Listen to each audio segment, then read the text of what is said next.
Well, come on.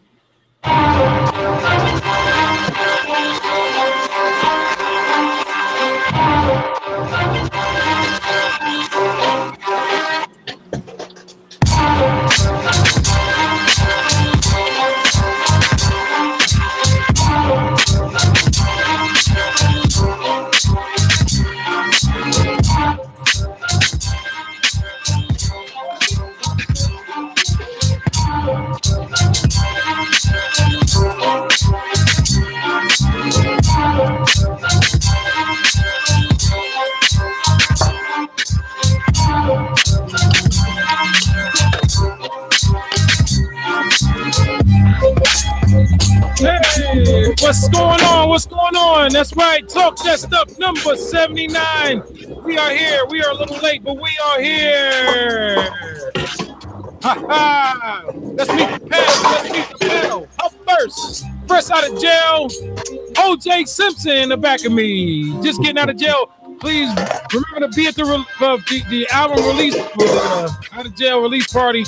Already happening. He's coming. He's on tour. Let me doing get out of jail release party, whatever. Anyways, OJ Simpson, welcome to Talk That Stuff. Up next from Memphis, Tennessee, ladies and gentlemen, the multi-talented man of many machines. Let's get up for Gigahertz, aka Tay Lee.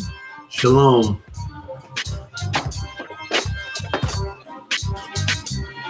Up next from Alabama, now in St. Louis, ladies and gentlemen, let's give it up for the man of many talents, Dixie Freely. I hate Gigahertz Ed.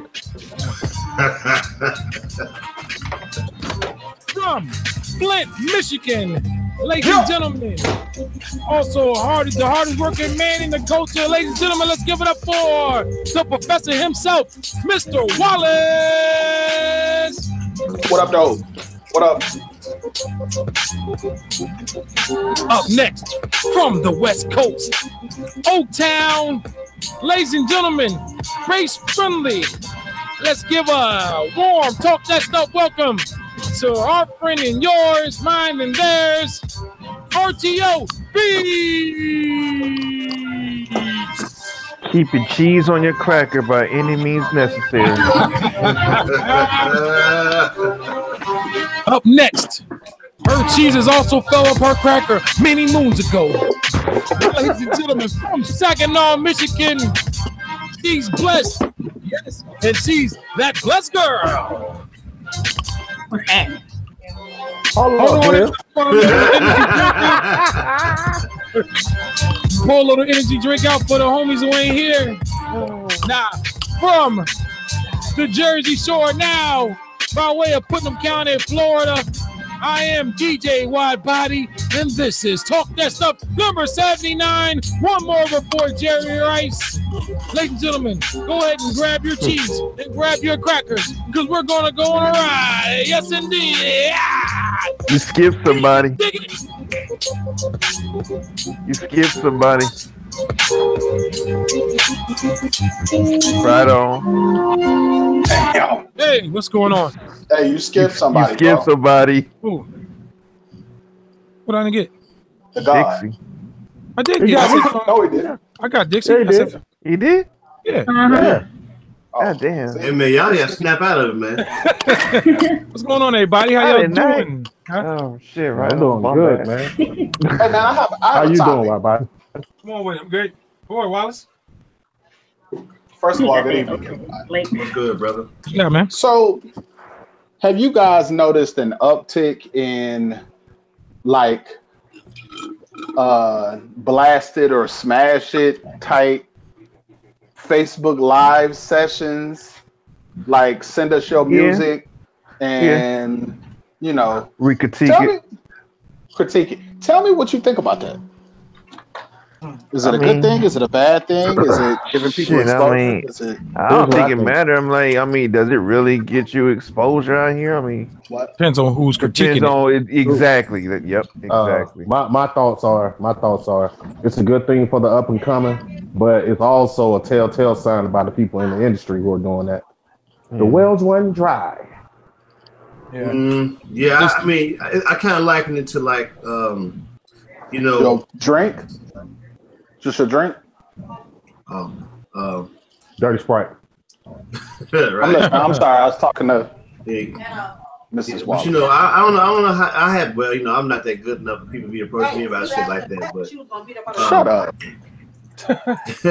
but I you know, I think just like Dixie just said, just depends on who's doing it. Like, I would love to get some, you know, but I get critiqued. I get critiqued all the time by my peers. So, you know, I'm kind of on the fence. I'm kind of on both sides of the fence pretty much. It just depends on who's listening. Like, I get critiqued quite a bit from like I said, from you guys and, you know, people abroad or whatever. So that probably means more to me than somebody who's quote unquote got a name or is, you know.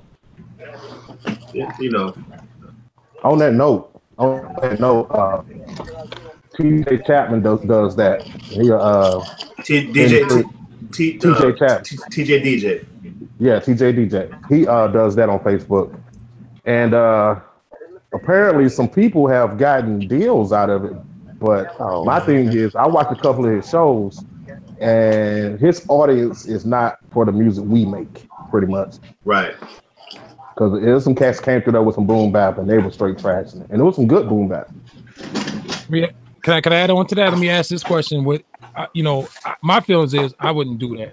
Just where I feel that where everyone's at, I don't think that would be. Do you think that would you consider actually submitting something like that and getting your stuff critiqued? No, I don't know. And I really don't have a problem with the whole sample challenge piece.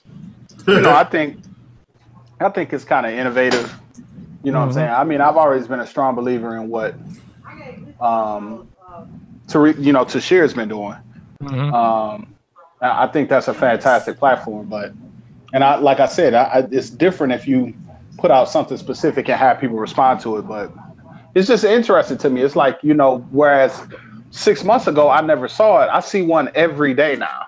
Right. Every day where somebody is like, send your music, this, that, and the third. I was just interested in it. Go ahead. I was just gonna say, I remember Chris Lighty started doing something like that right a few months before he died, because I submitted to that, and this was years ago, and part of me was wondering, why does he need to do this, But again, the industry is changing, so they're looking at two things: they trying to find talent, maybe they can manage that talent, or they can get a finder's fee off that talent. So to me, like I say, it's good for the up and coming, but it also tells you what the industry is now. Because I remember times they weren't checking for nobody. Okay, I got a question. How y'all feel about doing the submitting for critiques and paying for those submissions? Oh, that's different. Yeah. What if you, Go ahead and explain in more detail. Please. No, I'm just saying there's cats out here who have you pay to submit, and then when you do submit, and if your shit is not up to par, you getting clowned. But the thing about that is, though, once you give up your money, you actually give up any real chance of somebody actually liking you. Once I got your money, I can tell you anything. You know what I'm saying? And then on top of that, since I got your intellectual property, if it ain't curated and presented in a certain way, I can actually use this shit. So I almost got caught up in that deal. This was like probably 2007, maybe. There was this chick who is like I think she's a lawyer. She does entertainment law or something like that. But she was doing it to where she was like a liaison. What you would do, you send her however many beats, and you would pay her $200 per track for her to present this to people like Dame Dash and Luda and other CEO honchos and all that good stuff to view your music. And at first, when I sent the information, I didn't send my beats in. I just sent an inquiry. And so like, yeah, I'm gonna get this done. Then one day I was at home. I wasn't even making music. I was just chilling. And I thought to myself, like, man, wait a minute. Why the fuck are you gonna pay $200 to somebody to critique your beats or present your beat to somebody, and there's a 50-50 chance that they might, and even if they do like it, you know, they got $200. You're at their mercy now. I'm like, this is my thing. And a couple things I'm gonna say real quick. For me, it depends on who the person is and who the price and their track record. Like, I gotta have some testimonials for people I can reach out to myself. Right. And because you think about it, talent shows are not free either. Like, some of them are, but some of them are not. So you still paying for play. It got to make sense though. And like they said, $200. That's crazy. That's nuts. And she might not even do it, you know. And then there's a chick on Twitter, I can't think of her name right now. She was supposedly getting producers placements. Sarah J. She was getting producers placements, but I kept digging into it, and then she would throw her name on your beat. That's for credit. Really? Yeah. Sarah J. I didn't know she was doing that. Yep. No. Nah, she's she used to be an A&R, but now she's and like I said, I think she's the same way. I think these people lost their jobs in the industry, so now they're trying to use their contacts to make money off of. Wow. And if you naive and don't know the business, you can get got. Nothing you can do about it. And move on to the next one. My thing is, in certain arenas, you know, you see, you know, if I got to give you $200, you know, your product just speak for itself. You know what I'm saying? If your shit's what they looking for. I mean, I guess you like Dixie said. I mean, it depends on who it's for. If I'm gonna get it in front of somebody like a 50 Cent that's thinking about doing another album, you know, 50's always been historically known for taking producers and using it. What is that? That's BG. Who's that? Should we throw some clothes in the washer or something? I thought you threw a mic in and let me say this real quick. If anybody ever reach out to y'all and then try to charge y'all, that's a scam right off the top. Oh, no doubt. I mean, but you know, I think a lot of us are pretty much further along, and I don't know about y'all, but I'm confident in the fact that I know my worth. This was 10 years, 11 years, 12 years ago. Not saying I didn't know my worth then, but you know, the mindset behind it was like, okay, if I can get, you know, these people to listen to what I got, I'm a shoe in. But you know, it's like when you sometimes when you're shopping and you're in line, you might have 2 or 3 items in your hand, but the longer you sit in that line to buy that shit, the more you're like, you know what, I really don't need this shit. Let me go put this shit back and let me bounce. That's the mindset. If I think about it long enough and I weigh the pros and cons and not be a prisoner of the moment, usually logic is going to take over. It's going to take precedent. It's going to take over. And I'm like, logic. So how many of y'all would enter the whole I standard thing? It's basically the same thing. I got a guy. I got a good Facebook associate that's probably the best combination of producer and engineer I probably know, who really showed out for it in Atlanta. Really, really did well. He came in second to a guy in France. That's what's up. It was a great platform for him to be able to link up with a lot of other people and potential placements, potential product endorsements, everything. So iStandard was the absolute shit for this guy. So do you think iStandard is better for showcasing or just straight up networking in general? I think it's both. I think it's both. I think as a showcase, because I kind of, you know, followed this guy's whole thing. As a showcase, it went really well, you know, but at the end of the day, what you want to gain from it is for people who are tastemakers in order to start building some kind of buzz around you. So if you're looking for placements, you can get good placement, but you can also build with people who can get you synced. And for me, you know, that's probably the biggest advantage. And I think that's the biggest thing that he took away from it in terms of what he's told us. You know, so and even like, you know, I'm just saying where it is. Gadget is kind of doing the same thing, but he ain't doing it for a fee. You know what I'm saying? He just he's extending a service that, you know, I guess he feel like, you know, for all the people that he know that do the beats, this is kind of a, you know, platform or whatnot. Right. What I do is I deal with this service called sendbeats2.com. And what they do what I used to do, but what I don't really have time for is they just scour Twitter all day long and look for artists who are looking for beats. And then they just kind of let you know, okay, this person's looking for beats. You know, as a liaison or something like that. Right. Yeah. Right. And beat brokering, essentially. Right. It's essentially beat brokering. Oh, okay. Which I'm trying to do on a smaller, more exclusive scale, but you know, I gotta get the cats around me motivated to send me some shit. Right. Hey, man. But then again, to be honest, you gotta worry about. You're right. I got yours. But then again, I really want to continue to kind of push this concept of really being project focused. Yeah. You know, I think that there's value there. I just really, in today's climate, I think that there's value in getting with an artist and really making something and crafting something that's special. And, you know, allowing that, you know, working with artists that have some kind of infrastructure in place already where you don't feel like you have to do everything and you can just focus on the music and, you know, kind of creating your own wave, man. Like, you know, it's hard to just, in the manner in which you're doing it, where you just going out trying to seek out random placements, is tough. But in the same token, you know, I'm a relentless credit reader, and I really enjoy, you know, I'm a stan of all things TDE anyway, but I listened to Sir's album and I checked his credits, and all of the producers, they had a real good story behind each of them. Like, just random cats, like, you know, so I don't know. Either way could work. Yeah.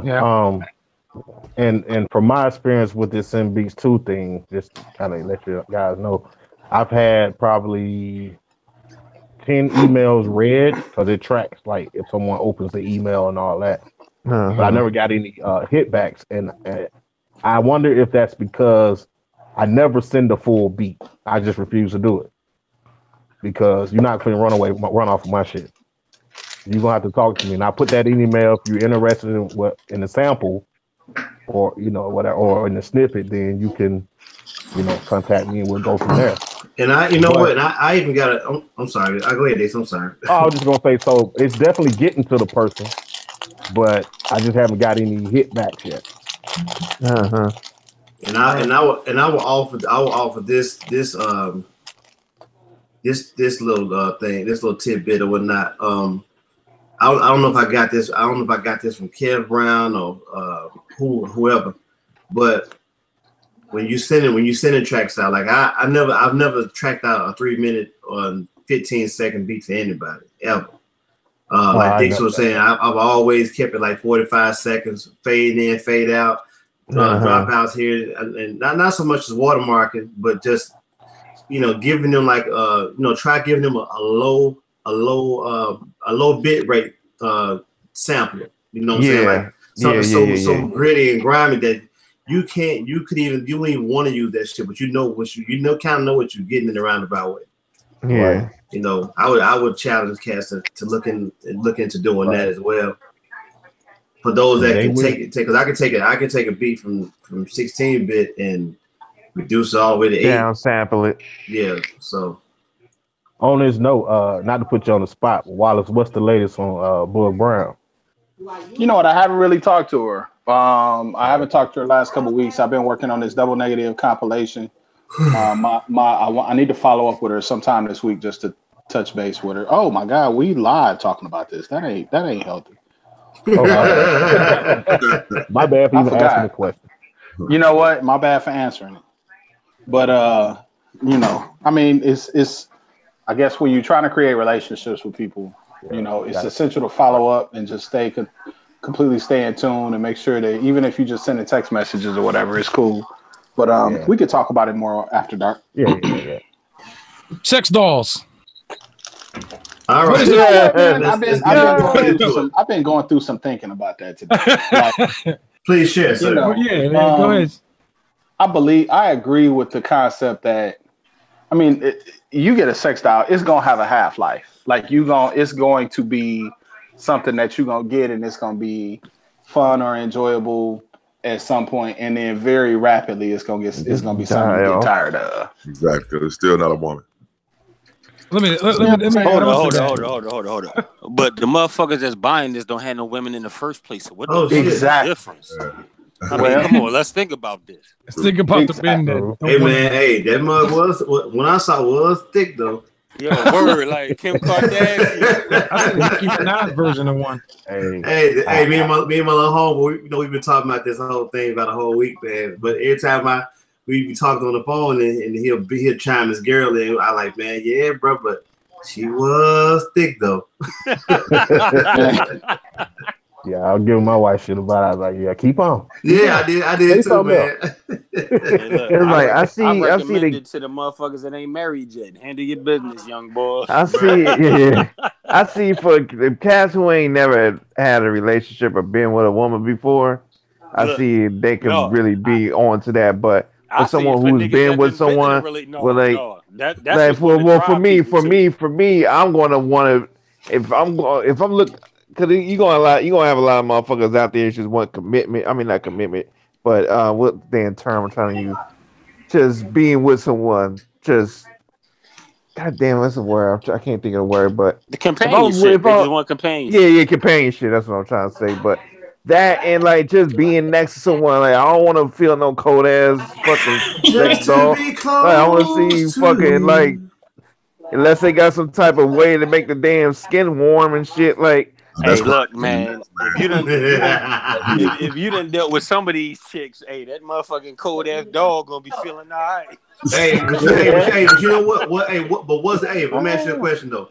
What's the difference between that? Except for the obvious, what's the difference between that doll, that doll, and some of these chicks that cats be lusting over every day, like a Kim K, or insert favorite, pop, celebrity person here. That's just something that motherfuckers want to smash. It's not. But here's the thing though. I'm talking about in terms of you already dealing with fake parts too. Yeah, true. Yeah, no doubt. I agree 100% with that. That's just like when I think Mental had posted a picture of Delicious today. Yeah. He didn't even post a picture of her face. He just posted a picture and she shot. But when I saw that, I'm telling you, it made me remember about what her face looked like. Yeah, it triggered something within, man. Because I'm like, man, I can't even deal with a chick who said, shaved face, ice face, looking ass. Shaved ice face. Yeah, she just butchered her face, man. Like that was the best Jello I've seen on the countertop in a long time. But you know what? You know what though, man? To be honest though, there's a market for everything because trust me, there is. We all love females and all of that shit, but there is one nigga that's seriously fed up with all of these bras right now. You know what I'm saying? Like I'm saying, like that real. Like there was that video that BG posted. The dude that really was looking for a companionship with his doll. Yeah. Like there's a whole thing in Japan with those whole damn pillows and shit. Hey, look, the waifu shits or whatever. BG, that might not be a bad thing. BG, I don't want her to talk. I don't want her to talk. Exactly. That's not what they being purchased for. Who gives a shit if she can talk? Hey, like my boy Ryan Lewis said. He said, "Man, I ain't got to remember no birthdays. I ain't got to take her to meet. I ain't got to go meet her parents." All right, look, I ain't knocking nobody, man. You do what you gotta do, man. Hey, real talk though. 10 years from now, we all gonna be faced with a tough decision. I'm gonna tell y'all like this. I ain't knocking nobody in that doll shit because if the motherfucker upstairs was a doll, I'd throw her ass in the closet because I don't want to hear what the fuck she got to say. You know what I'm saying? I'm gonna be real as shit right now. Like all that shit she talking upstairs, go the fuck on. Like, damn. Shit. Oh, y'all wildin'. For no reason at all, man. Like, just that's what I'm saying. Some dude somewhere is happy as hell right now. They don't got to deal with the bullshit. There's some cats saving up, man. They getting their tax tax money together right now. You know what's funny though? I used to say years ago that if somebody could come up with a patent for vagina in a can, it'd be over for the females. Like, don't that already exist? If niggas could get a 6-pack or some, you know what I mean? Hey, nigga said a 6-pack or some. Hey, what you doing tonight, though? Now we about to lose our hand down. Man, I'm chilling. But you know, but on some real shit though, the way that all this is right, the way that all this is being engineered, man, on some real stuff is though. That's kind of what the masses, not the masses. I'm sorry, that's what the powers that be kind of want, because it all stems. Now we was talking about this earlier in the week, I think Friday, about how this all fits into the whole, you know what I'm saying, population control idea. You know what I'm saying? So. Although people have their desires and their wants and their needs, with this whole Me Too movement type of situation and this whole this battle of the sexes type of deal, but you got the feminists here, they saying things of this nature, and it's like it's going to be a great divide pretty soon if this keeps up. Isn't this like history repeating itself? Then we kind of go through shit like this already in the 50s. Not the 50s. I think I want to say the 60s. Beforehand was a suffrage movement. Back in the 1920s or something. But on a grand scale, on a grand level of now, like in recent history, I want to say that was like the 60s, maybe. Mm-hmm. When it was women rights, women's rights movement and all that. Stuff. And that's not no. Downplaying it, not downplaying it, but it's like we were talking. It was something about basically battle of the sexes, right? The guy, the Indian guy who Aziz Ansari, like there was a post that one of my cousins had posted up. She was like, it was a post about how. I think Aisha Tyler from Chew or one of those daytime women's shows or whatever, and she was talking about how like it's getting to a point where a man can't even compliment a woman, or you can't do anything without having to deal with the stigma of feeling like I've been assaulted, a woman saying she's been assaulted or being disrespected, or not disrespected, but pretty much a woman gonna get disrespected every day, any day anyway. But, the fact that you think as a man, made an advance towards you, that gets you the liberty to be like, well, I was assaulted. Like the line has to be drawn somewhere. Man, but I remember one time I went to spin class. This was probably like 4 years ago, and as soon as I walked in, it's like usually in spin class, usually mostly female anyway. So there's like two guys in there. So I went in, and I swear, them ladies made sure I didn't sit next to them. I'm looking like, bitch, you couldn't pour my coffee. but look, at the same time, they might have been thinking, what the fuck is this dude doing in here? You know what I'm saying? They might have been thinking you was. But it was already 2 other dudes in there, though. Yeah, but you know what? You know why I was in home ec in high school? That's what the chicks was. Yeah, I was in home ec too, but I mean, that's fucked up way of thinking though. Like a man can't be in spin class, like men can't fucking burn calories. Like I can't do cardio. Like the fuck. Hey, RTO them like Buddy Love on man.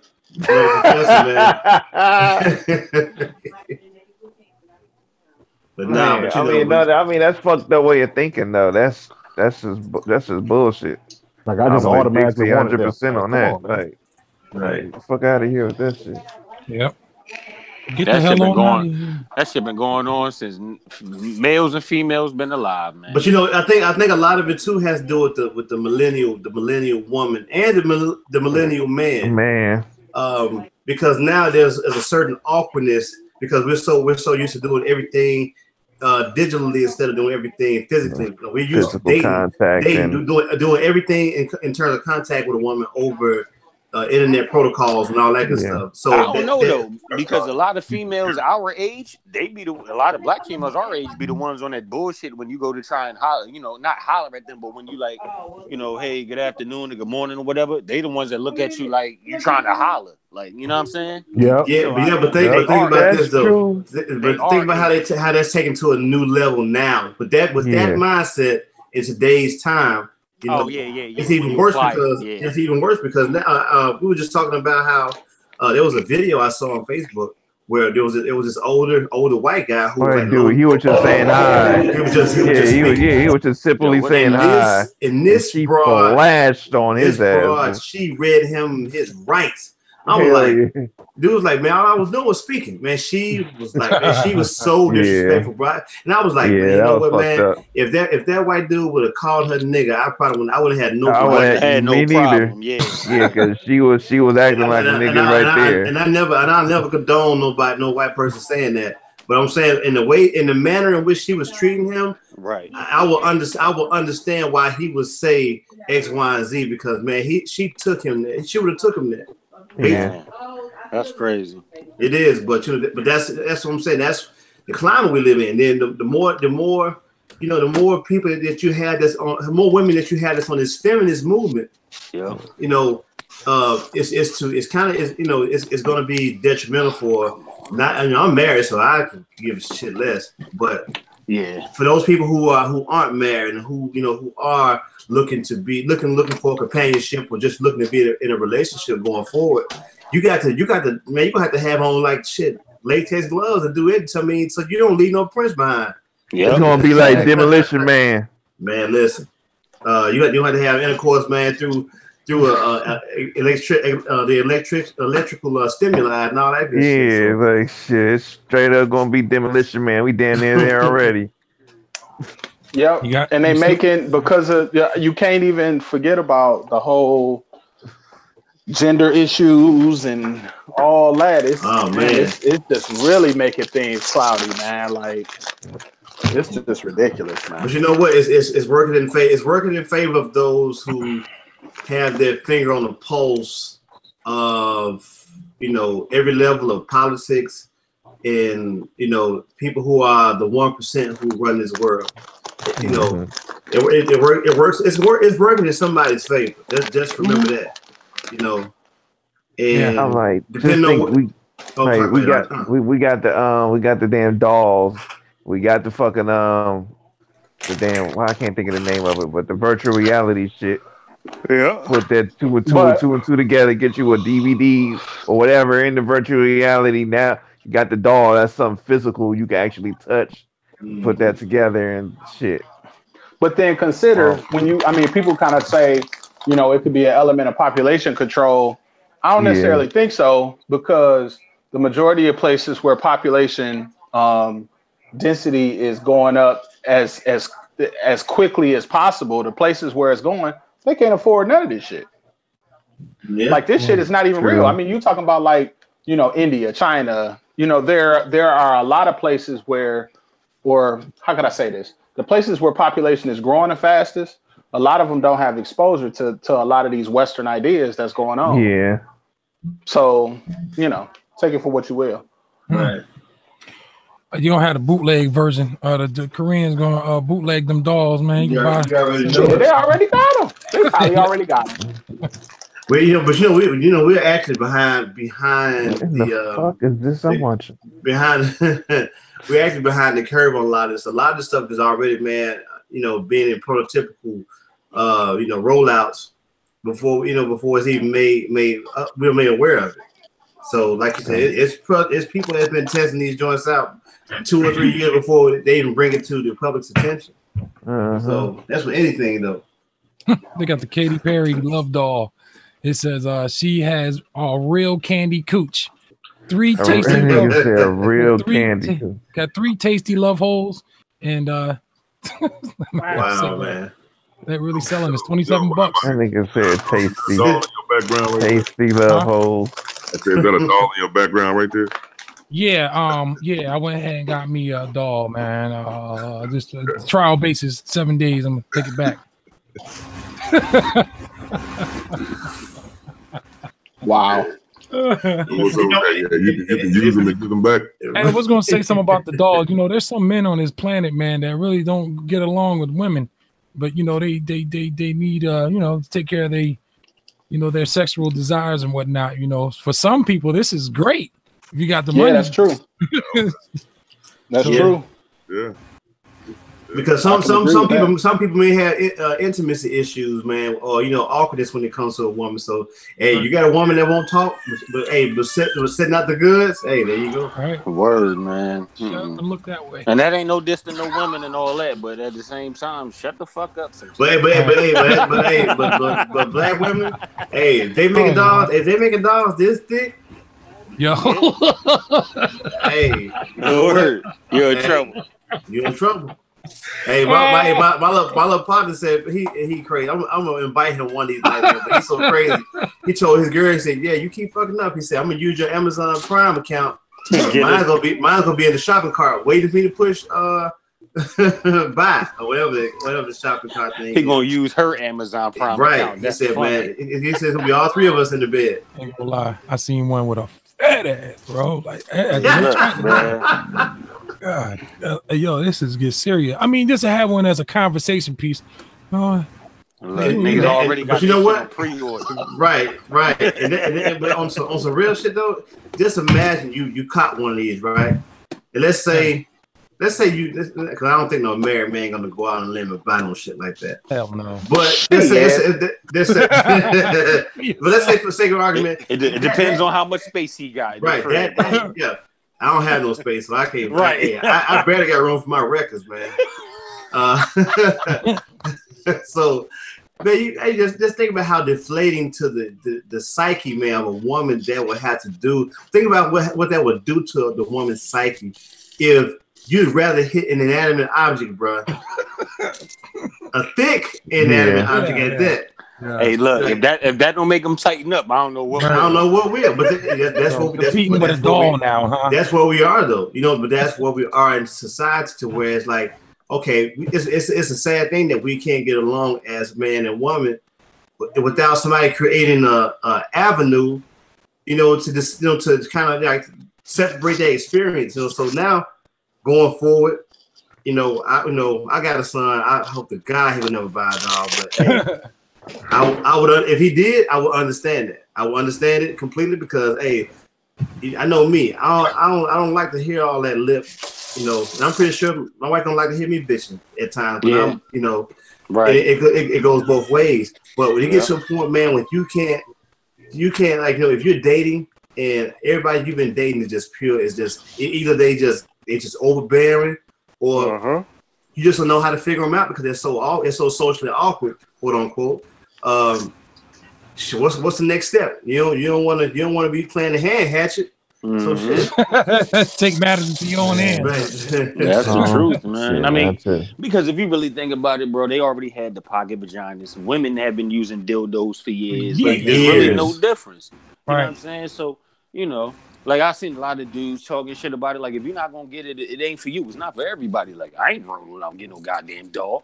But I ain't gonna knock the next man to do it because shit, he ain't gonna have to deal with certain shit. But you know what? But the main, you know, I would have to. I can only imagine the maintenance. Like, can you throw that bitch in like in the dishwasher or some shit? Yo, hell no. That's my whole thing is to clean up like shit. It's gonna be some foul niggas out there. Hell yeah. They gonna be shooting up the club. They gonna be shooting up the club, bro. And clean that shit up in a month and shit. Like what's the nasty ass niggas? Like, niggas gonna have fresh ass Jordans but dirty ass dogs. Dirty as hell, man. Your dog got a youth infection, dog. You should have like maybe a spout or something on the side. You can put a water hose in there. Just you got little green spores and shit popping up like that. Hell yeah. I mean, the pocket thing has been kind of popular, but if that's what you want to do, but say you're working on a damn something, I don't know. It's going from just having something, just it's almost like going from like being a sexual deviant of some sort, into now like, okay, Like this is the alternative. Like some people doing it for, like you said, I think one of y'all said it earlier, just for for companionship. Like now, think about if you said yourself a good dude and you just keep running to these, shithole of personalities when it comes to women.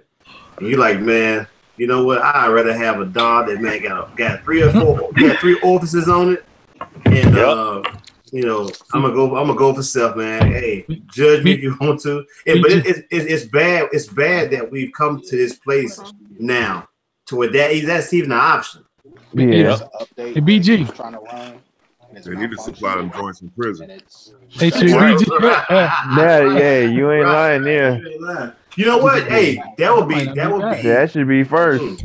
Yeah, that's where trials should start. You can't smoke in prison. Them niggas are $10 dollars, bro. Right. You see legs, arm, leg, head, like leg, and arm. Hey, BG. Word. Yeah. What are your thoughts on the whole woman's perspective? Oh, they got theirs too. They got one out for them too, but it's only. Yeah, I ain't gonna buy one. The thing is, the motherfucker don't move. Yeah. But you know what? It'll be different for women because women.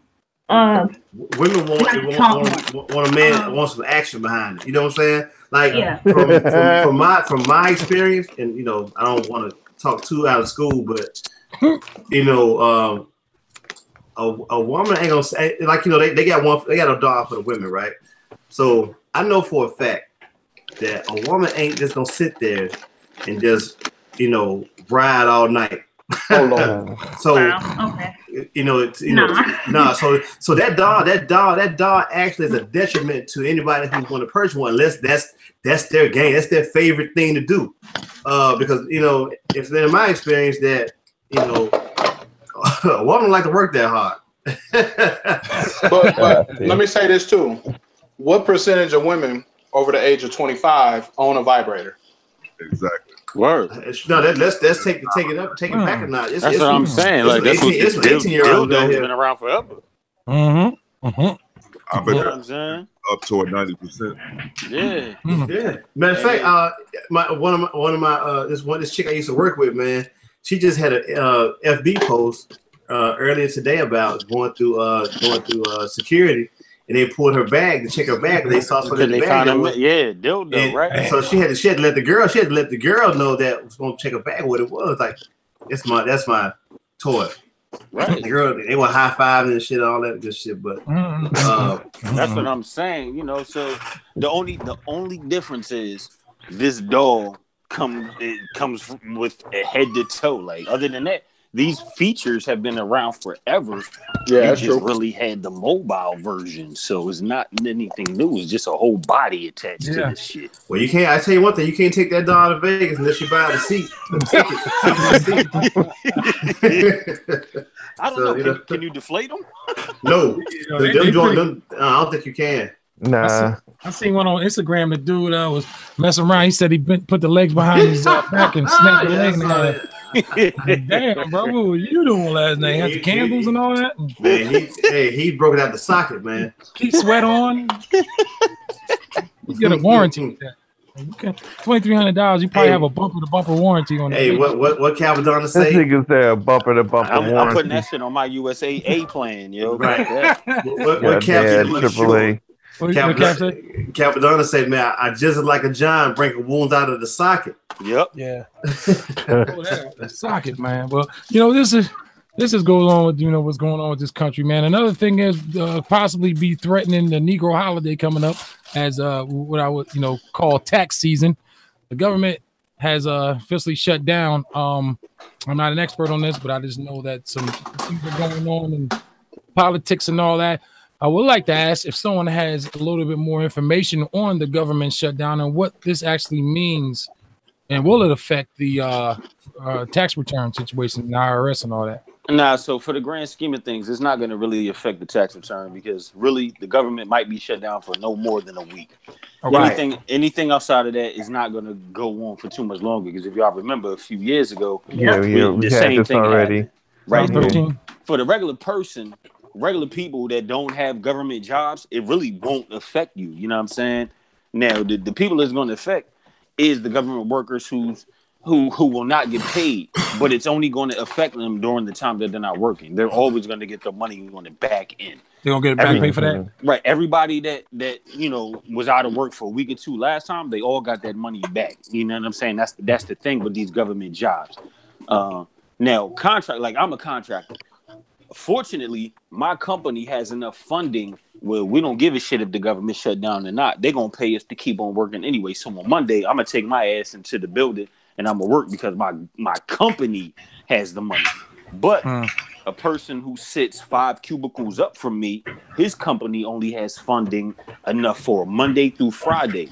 Anything outside of Friday, like if this shit stretches for longer than a week, he's screwed. He's going to be at the house not getting paid until for him being a contractor, he's not going to get that money back. So if they're out of work for 2 weeks, he's never going to see that money because he's a contractor. So the same rules don't apply. You know what I'm saying? So it kind of depends on what your job is. But for the average person, this government shutdown isn't going to change a thing.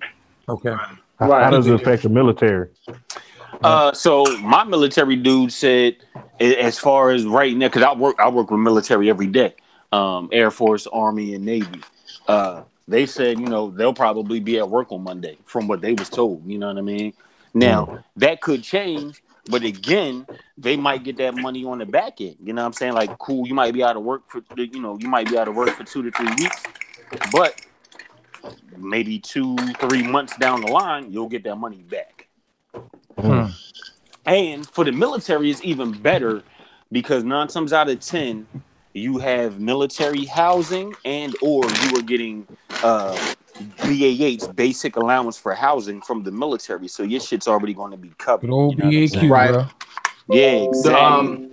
The program that I run is grant funded by the feds, and because they've already dispersed the funds to the university, it doesn't look. It's not something that I'm gonna have an issue with. Now, if it's still an issue by June, right, when the grant is re-up, then yeah, definitely I could have an issue. But I don't anticipate this going on very far. But it's just one of those situations where these political stick points that they have, nobody wants to hedge on what they want, and people are really trying to feed their re-election chances. You know what I'm saying? That's what it's all based around. It's unreal and it's ridiculous.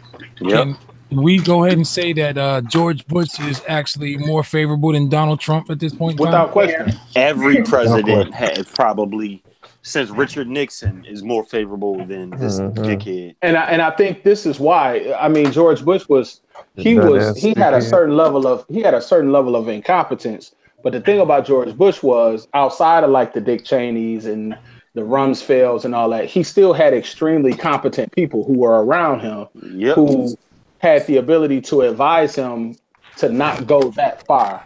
The thing about I watched Real Time with Bill Maher, and they had the guy who wrote the Fire and Fury book about Donald Trump, and he said in the White House, everybody is talking about what's happening in the White House. Like, everybody is willing to speak on the fuck shit that's happening because it's so absolutely fucking unreal. It is so unreal and so ridiculous. Like, when you working for somebody, if you trust them, you're going to keep certain things close to the cuff, even if you don't like them personally. Right. But if he was like, I went in the White House and I told his people, I was like, I want to write a book. I want to write a book about the transition, his first year or whatever. And he went in there and people just wanted to talk to him like, nigga, this is all the crazy shit that's happening. Wow. And so he changed the focus of the book to, I'm sorry, he changed the focus of the book to talk about all the crazy shit that's going on. It's even George Bush, for the most part, behaved like a president. He was presidential, Whether I disagree with his politics and his policy is one thing, but I never had a doubt that he wasn't presidential. Right. This cat, like, he's lowered the bar so far. Yeah, kind of made a mockery of the fucking position, man, if you ask me. But so, I'm not defending this dickhead in any way, shape, or form, but I think it has more to do with the process of how you become president and how the fact that there really is no real criteria except being of a certain age and being fucking American. All of us right now have a good chance of, yeah, exactly. All of us right now could run for fucking, presidency, and nobody would see an issue with it because we fit the criteria. You know what I'm saying? So, yeah, it's fucked up that America voted this dickhead in, but America also has let these fucking rules and regulations go on about how the president is chosen. Mm-hmm. Like, we are the laughing stock of the world right now. You know what I'm saying? Like, everybody, every fucking national leader that Trump meets with and has conversations with, everybody sounds way more intelligent than the American president. Yep. You know what I'm saying? And that's a fucking, my son sounds more intelligent than the American president. And that's a problem. One thing you got going. One thing you got going for is arrogance. And he and my 3-year-old act just alike when they don't get their way. Exactly. Right. That's so the G3. That really goes to show you that all of these old ass rules and these old ass laws and regulations that we have, like our whole political system needs an overhaul. Because this has been in place way too fucking long, and the same old ass people that made this shit is still in office. Right. I mean, it's basic leadership tenets that he does not possess. Like, one of the first things that you learn about being in leadership is that you have to depersonalize shit. You have to depersonalize and say, it's not necessarily about me. It's not necessarily about me. You have to guard your reputation, but you also have to guard your emotions and not be so concerned with the manner in which you are perceived as much as your vision and how that's perceived. And you know what? I'm glad you said that, Wallace, because the perfect example, like, if you trying to hold on real quick. I'm eating this fucking homemade pizza and my son got all these spices on it, man. This shit is killing my throat. But that's the name of the new strain. Oh no, like no, this is really some real homemade pizza. So if you really look at it, right, a perfect example is how the other day I just lost my train of thought fucking around with RTO and his weed joke. God damn it, man. My bad. No, it's all good. He did something the other day where it really showed you that he had no real understanding of how the world works. And like, I'm going to think of whatever the example was in a second. You talking about what you posted earlier the other day? About the whole pregnancy thing, about the 9 months? No, so I'm glad you said that because that's the perfect example. Like, dumbass motherfucker. Yeah. Oh my god, he got kids. That shit was retarded, dude. So he doesn't really understand that the states have nothing to do with 9 months of a baby being born. This nigga said it's gotta stop. Right, like, yo, you really think Pennsylvania is the one that came out and said in Pennsylvania you're gonna have your baby in 9 months or else? Like, you fucking dumbass. Like, you know what I mean? Just the intelligence level is not there at all, man. You know what I'm saying? Right. Like, so this is what I was going to say. So a few weeks ago, you can tell that the childish level of our president when I forget what the hell happened, but he basically told North Korea that he has a bigger nuclear weapon button than they do. Yeah. Like, yo, you can. He did that on multiple occasions. Like, he did that multiple times. Yeah, man. Yeah. It's he done that a few times. Like, to tell him, like, he said, what's the name said he got a nuclear button. He's ready to push it whenever. He's like, well, you tell him that I got a bigger button and it's ready to go whenever you want it. Some shit like that. The motherfucker literally said that he had a bigger nuclear button and he's ready to push it whenever. Not realizing that both buttons were made in China. Yeah. Retarded, dude. This motherfucker, he I don't want to say retarded, but goddamn electoral college. Man. Set up. Most people really focus on Republican and Democrat. Like, you have those people who will only ever vote Republican and will only ever vote Democrat. If this presidential campaign and the way he's been running it for the last year doesn't tell you that we no longer need to focus on whether you're Republican or Democrat, I don't know what to tell people. I don't give a fuck if you're a Republican or Democrat. If you're not actually looking at these issues, I don't got no conversation for you. If you step to me and you tell me anything and you back it by the Republican point of view, the Democrat point of view, I don't want to talk to you, whether you're black or white or whatever. Get the fuck out of my face, because you don't even really know what's really going on. You looking at it from one side of the fucking glass. You know what I'm saying? Like, I can't deal with Republicans and Democrats. Single-handedly making every element of life divisive, man. Everything is right now. It's crazy. And if Republicans and Democrats don't see that we need to join the fucking together to really do some shit, I don't got no rap for him, man. I can't even deal with that. Yeah. And the sad thing, I think he's gonna do the whole 4 years. I'm sure he is. Definitely. Oh yeah, he'll get it. Yeah, he doing it for 4 years unless he get assassinated or something. I think he's gonna do all 4 years, but I think that people are going to use channels to limit his power, because truthfully, the only thing that he's really been able to accomplish legislatively while he's been in office is the tax bill. Yeah, I was about to say the tax bill was nothing more than a Republican ploy to empower big business. It had more to do with big business than him. He was just doing what the fuck he was being told to do. I mean, that and Republicans are. He is doing nothing on his own, man. Everything he does, trust and believe it comes from the Republican side. They use him like a pawn, and that's it.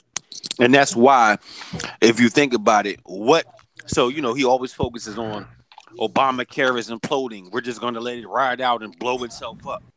If you're really about the American people, why the fuck would you let their health care just lapse until they don't have any, and then try and retroactively do something?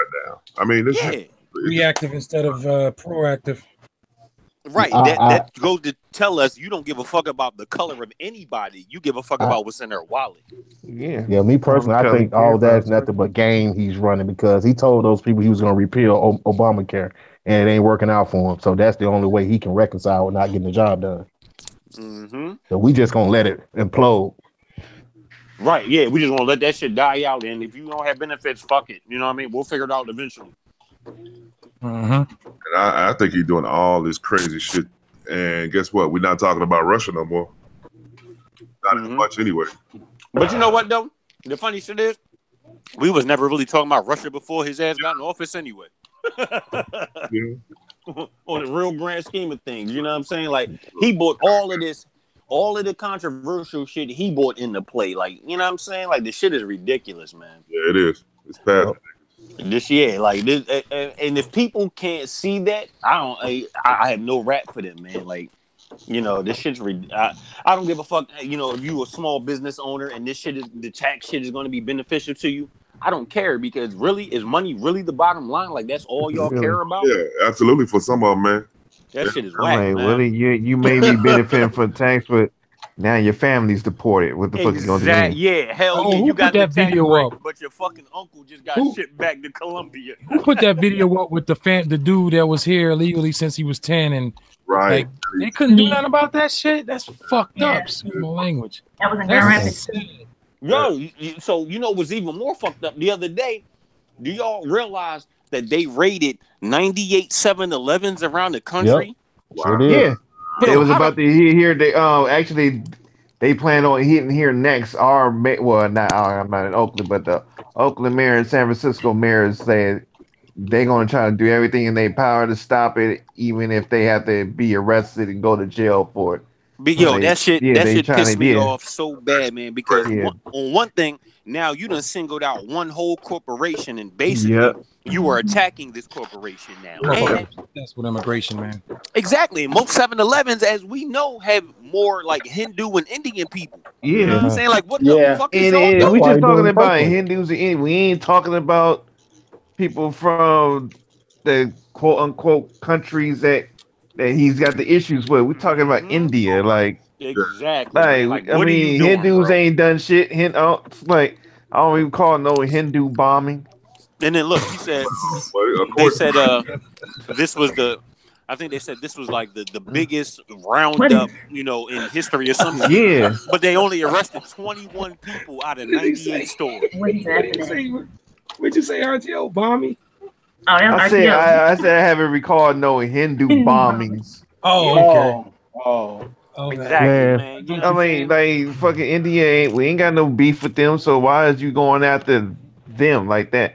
Man, it's like it makes no sense. The list, don't make no sense. The list of immigrants that they're going after, man, it's in upwards of a total of 800,000 people, man.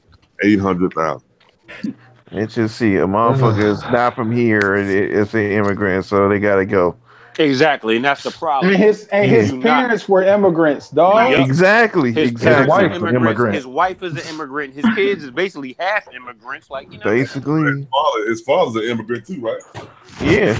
Wife immigrant. I didn't say wife. Exactly. Shit, wasn't both wives immigrants? Yep, Ivanka. Exactly. And Melania. Yeah. Marla Maples wasn't. She was from like Mississippi somewhere. Immigrants are cool if you are directly servicing him. You know what I'm saying? Basically. I'm from a shithole country.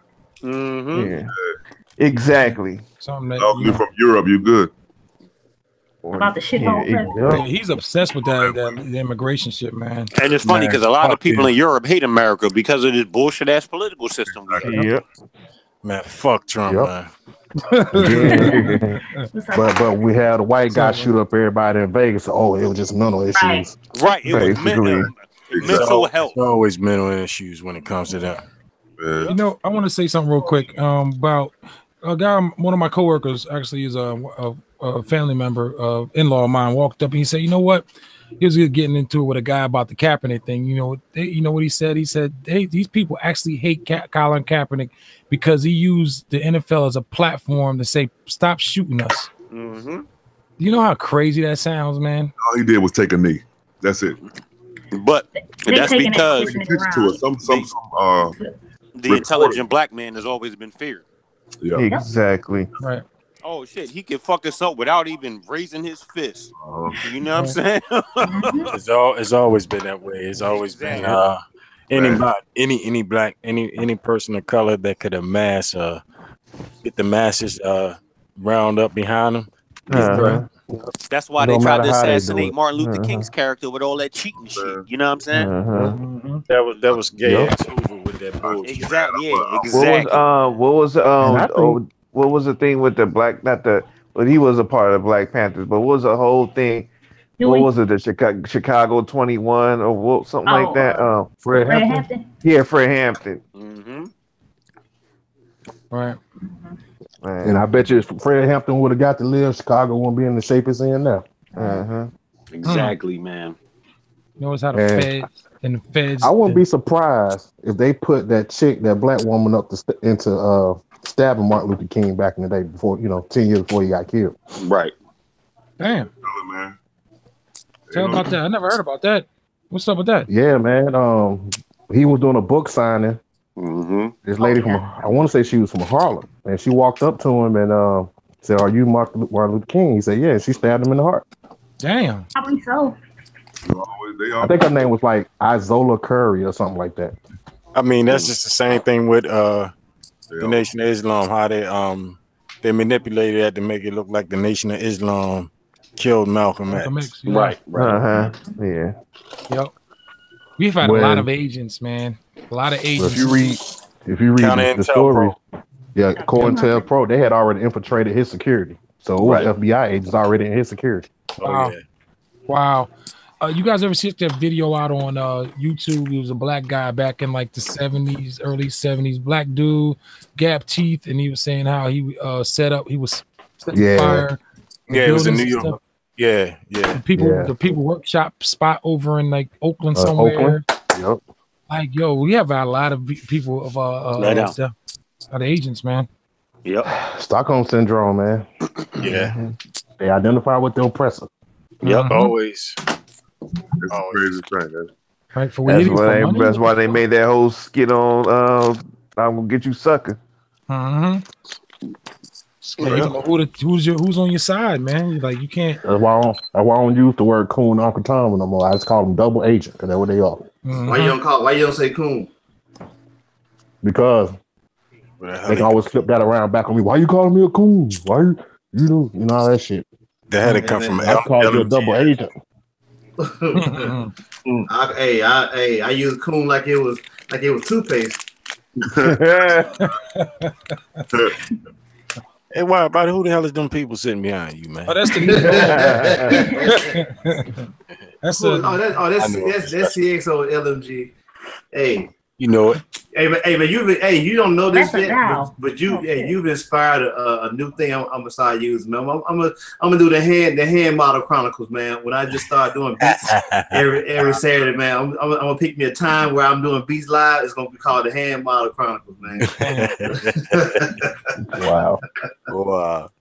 That should remind me of the fucking Seinfeld episode when George Costanza was hired as a hand model. Hey, yeah. You got people that actually are hand models. Yeah, man. Speaking of George, this nigga's walking around with fucking oven mitts on. Yeah. I'll tell you a story.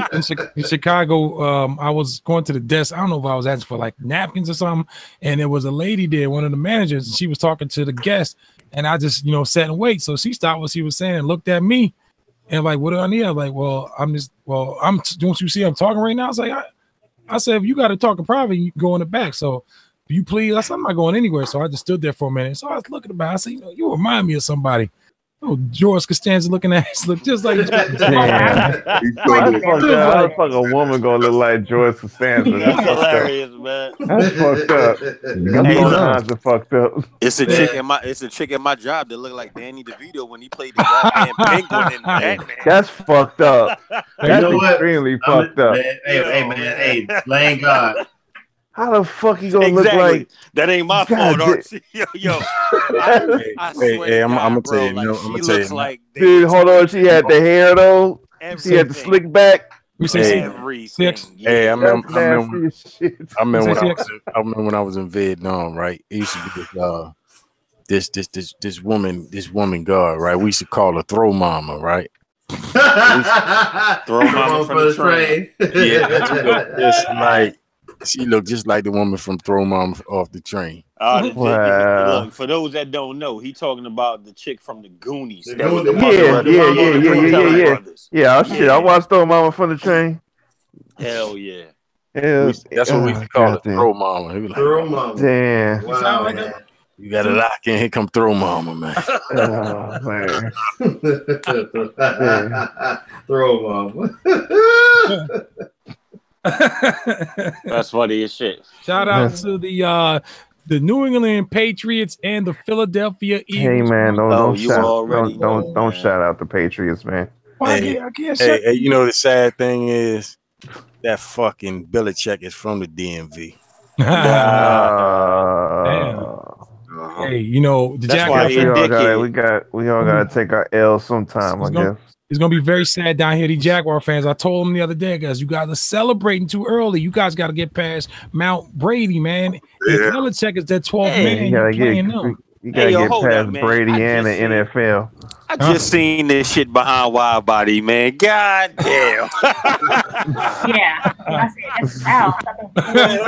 said that when I said, man, damn Stafford. It kind of look like you got from a distance. Look like you got Pablo sitting behind you, man. All right, that's good. Motherfucker sitting me. He's sitting with the Staffords and shit. Yeah. But you know what? But that would make an ill ass quirky album cover. I mean, cover. I mean, production cover art, man. Pablo had. Hey, what's the name of them damn those pictures motherfuckers used to take back then with the double exposure pictures? Glamour shots.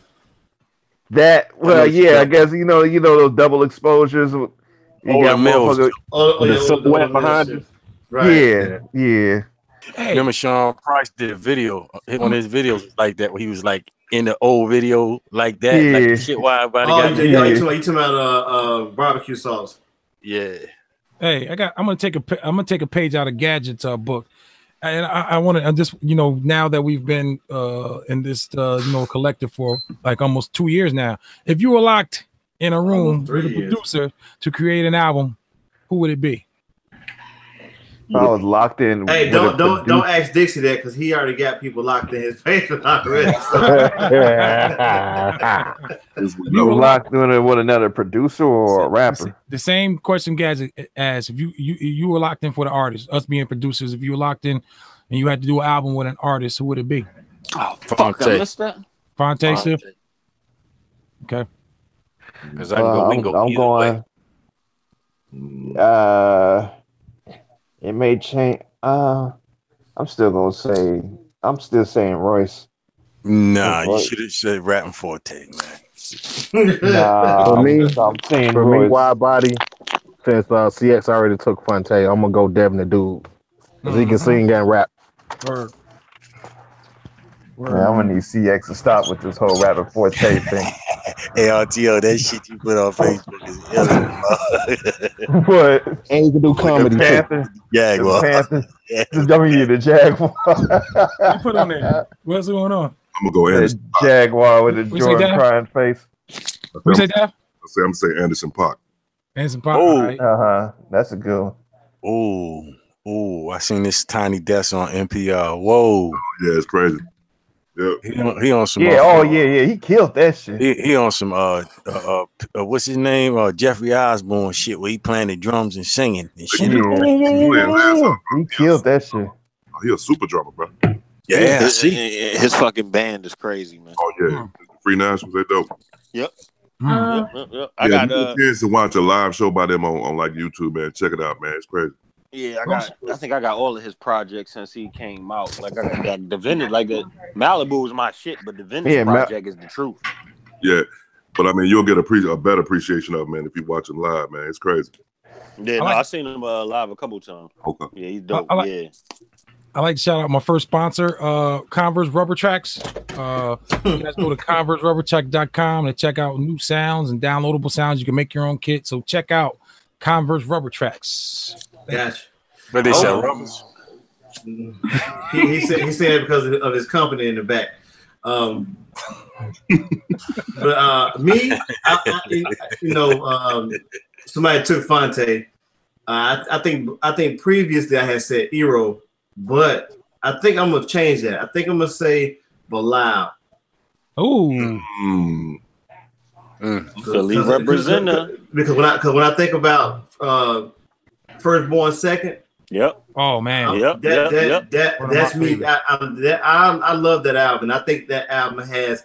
I always tell people about the 3 albums that made me get back into producing, but that album is like the album that was an album that I thought like that's the kind of shit I want to actually create right here. Sometimes it's like I say Royce because I can go boom bap.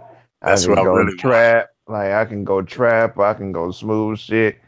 He could do skits. He could damn near sing on some shit. Like it's just a number of things that motherfucker could do, and it'll all be dope. I'm gonna say Marvin Gaye. I'm going Marvin Gaye. Marvin Gaye. Yeah. Wow. And really because I think his shit was cut short. You know what I'm saying? I think he had a lot more music and a lot more social shit to talk about. So I want hell yeah. You know what I mean? Ain't no And doubt his voice, man, like in the way, the way he fit inside of the groove and just like everything about it, like there was greats and there were people probably on his level, like the Curtis Mayfields and shit like that. But it was just something about Marvin. You know what I'm saying? Yeah, his own lane. I'll say this about Marvin. Marvin had, as a vocalist, Marvin had more range vocally than any of his peers at that moment. Exactly, at that moment in time. Marvin's like the only person I'll say aside from Stevie Wonder that could actually dub a record that don't need a lot of instrumentation behind it because he uses his voice as an instrument as well. So like when you listen to like. Matter of fact, I think what album is this that I'm thinking about? I had the Sexual Healing sessions where he's singing a cappella, and I'm like, man, you know what? Yeah, you got the stems from that? The session? I think I still got them. Wow. And I'm listening to this shit. I'm like, man, this man, he didn't even need production with this shit. Like, Y'all ever see the Dad's interview when he was saying how they went to the record to the studio and they were looking for that tape or something, and the dude came in and he said because they locked the studio up and Dad's will pick the lock or something. The dude come in, dude, what are you doing, man? It's the whispers right there. You about to record over. That nigga dad about to fuck shit up. Yeah, talking about when they was recording at Solar Records. Yeah. Big Griffey came with their dad's about to record over all the babyface shit. Everything. Ridiculous, man. I'm telling you, man, I ain't never seen that. That shit's crazy back then, man. Cause like you hit all them goddamn record buttons on the reel to reel. That's what you recording over. You feel what I'm saying? Like each track, said all the way to 24. You hit them buttons. Hey, y'all gotta find me a link to that because I ain't never seen that. But That's what you recording. What the fuck Scotty them stuff up, man?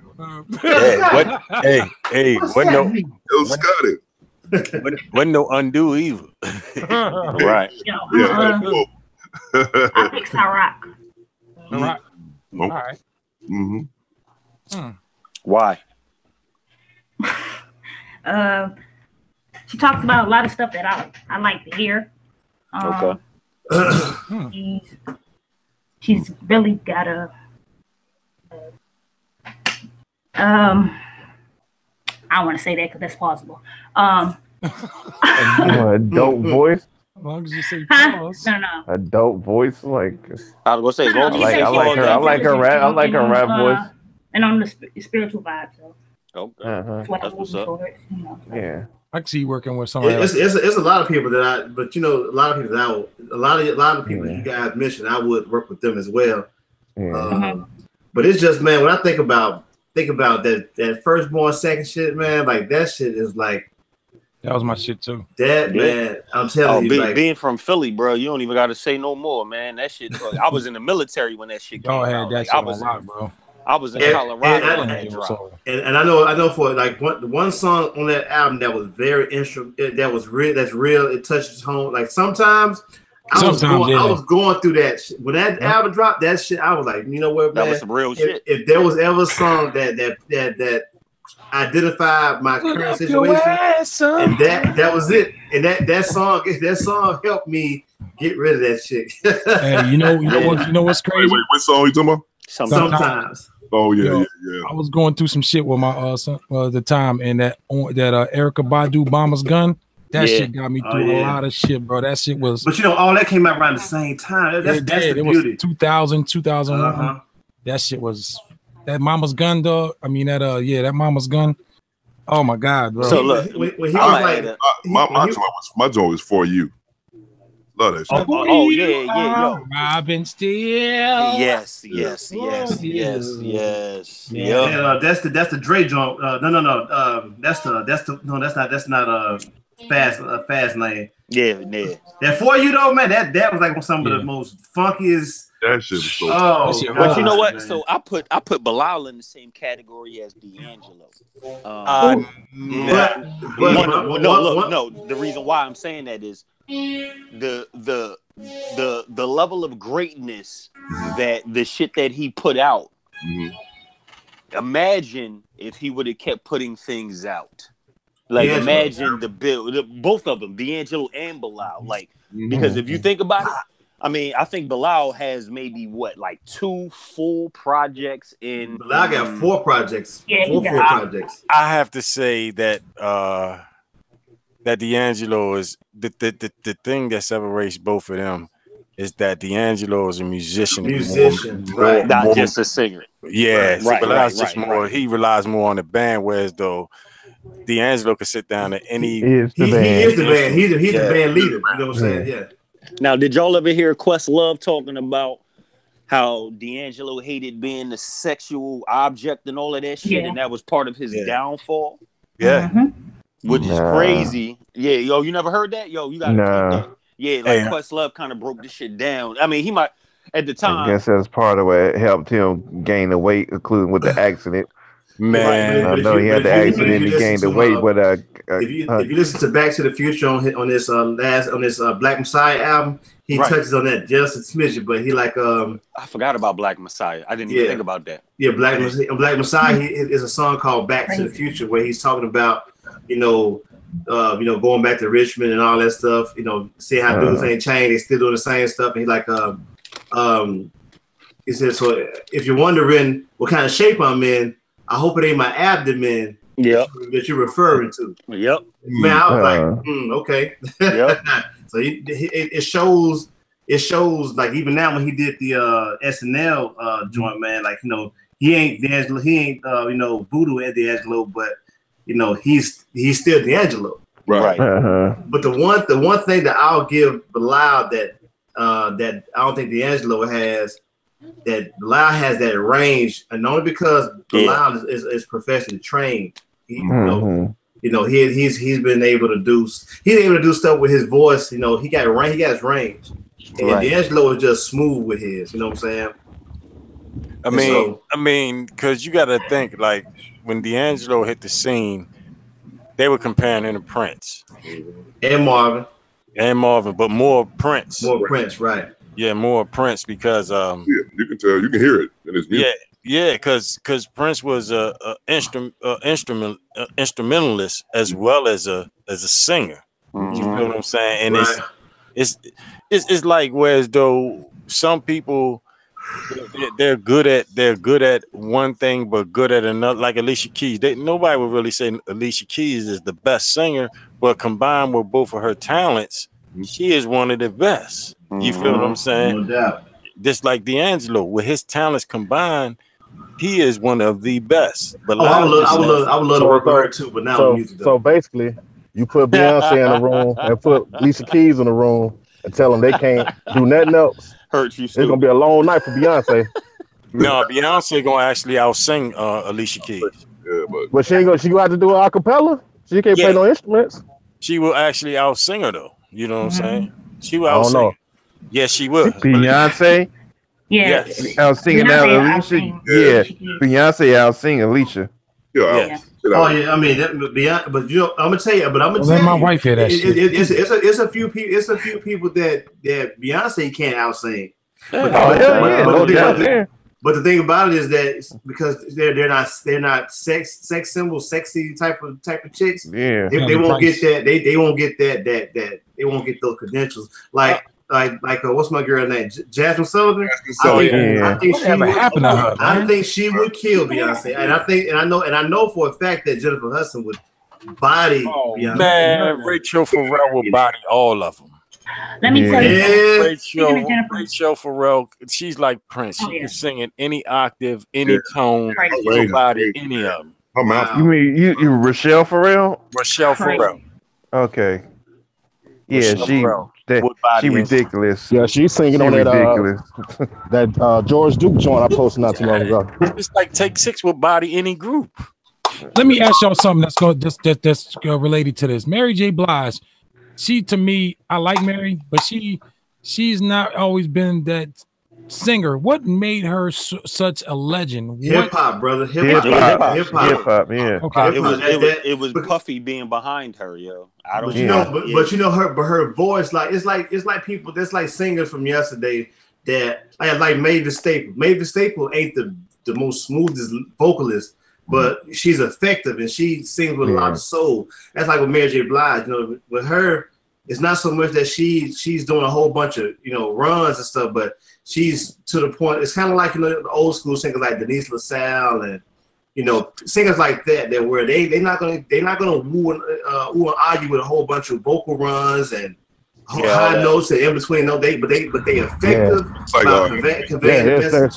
Anthony Hamilton. There's vocalists and then there's performers. Right. And it's only a small few that can do both. Right. Anthony Hamilton said, I don't have the best voice, the greatest voice. He just got a structured anointing to his voice, man. If you got that touch from wherever it comes from, man, sometimes that's all it is too. You ain't got and also it's the music behind it. I don't care how good you can sing. If you don't have the right tracks behind it, it ain't gonna be right. I mean, you got to think about it. Like when people say Nas picked the wrong tracks all the time, I disagree with that. No, I'm just using that as an example. You feel what I'm saying? And maybe Beyonce know how to pick the right tracks, and she knows how to perform on a Janet Jackson level. You know what I'm saying? So yeah, she's one of the few that can do it. Yeah, you put all that together, you got an incredible pop R&B singer. You feel what I'm saying? Yep. Voice ain't bad. You know who else could do that, but their career just didn't take off like that? Maya. Who? Maya. She could really sing and dance too. Her career actually did take off like not that. like Beyonce. Just Well, somehow it It didn't blow up like on some Beyonce level. Maya was a shit. But you know what though? Beyonce didn't blow up on the Beyonce level until Destiny's Child broke up. I mean, you know what I'm saying? Because it was really Destiny's Child. Like Maya never had. She wasn't a part of a group. Her. Right. Yeah. Like, you know what? Everybody in Destiny's Child could sing. You know what the problem was with Maya? You can still see Beyonce. So that CX. The problem with her was her father. I heard that too. Beyonce, her father. No, I'm talking about Maya. He's talking about Maya. Because a friend of mine, he was her trainer. Okay. He was actually her trainer and everything. And he's the trainer. And another friend of mine, my homeboy, who was on that video that time when he was talking to you, Wide Body, about the SB 1200 we had. Yeah. He actually did a beat for her one time. And she wanted to be. He was in the studio with her. Once her father came in the studio, he kind of cut everything off, fucked everything up. Or he was running up on other artists too that had any.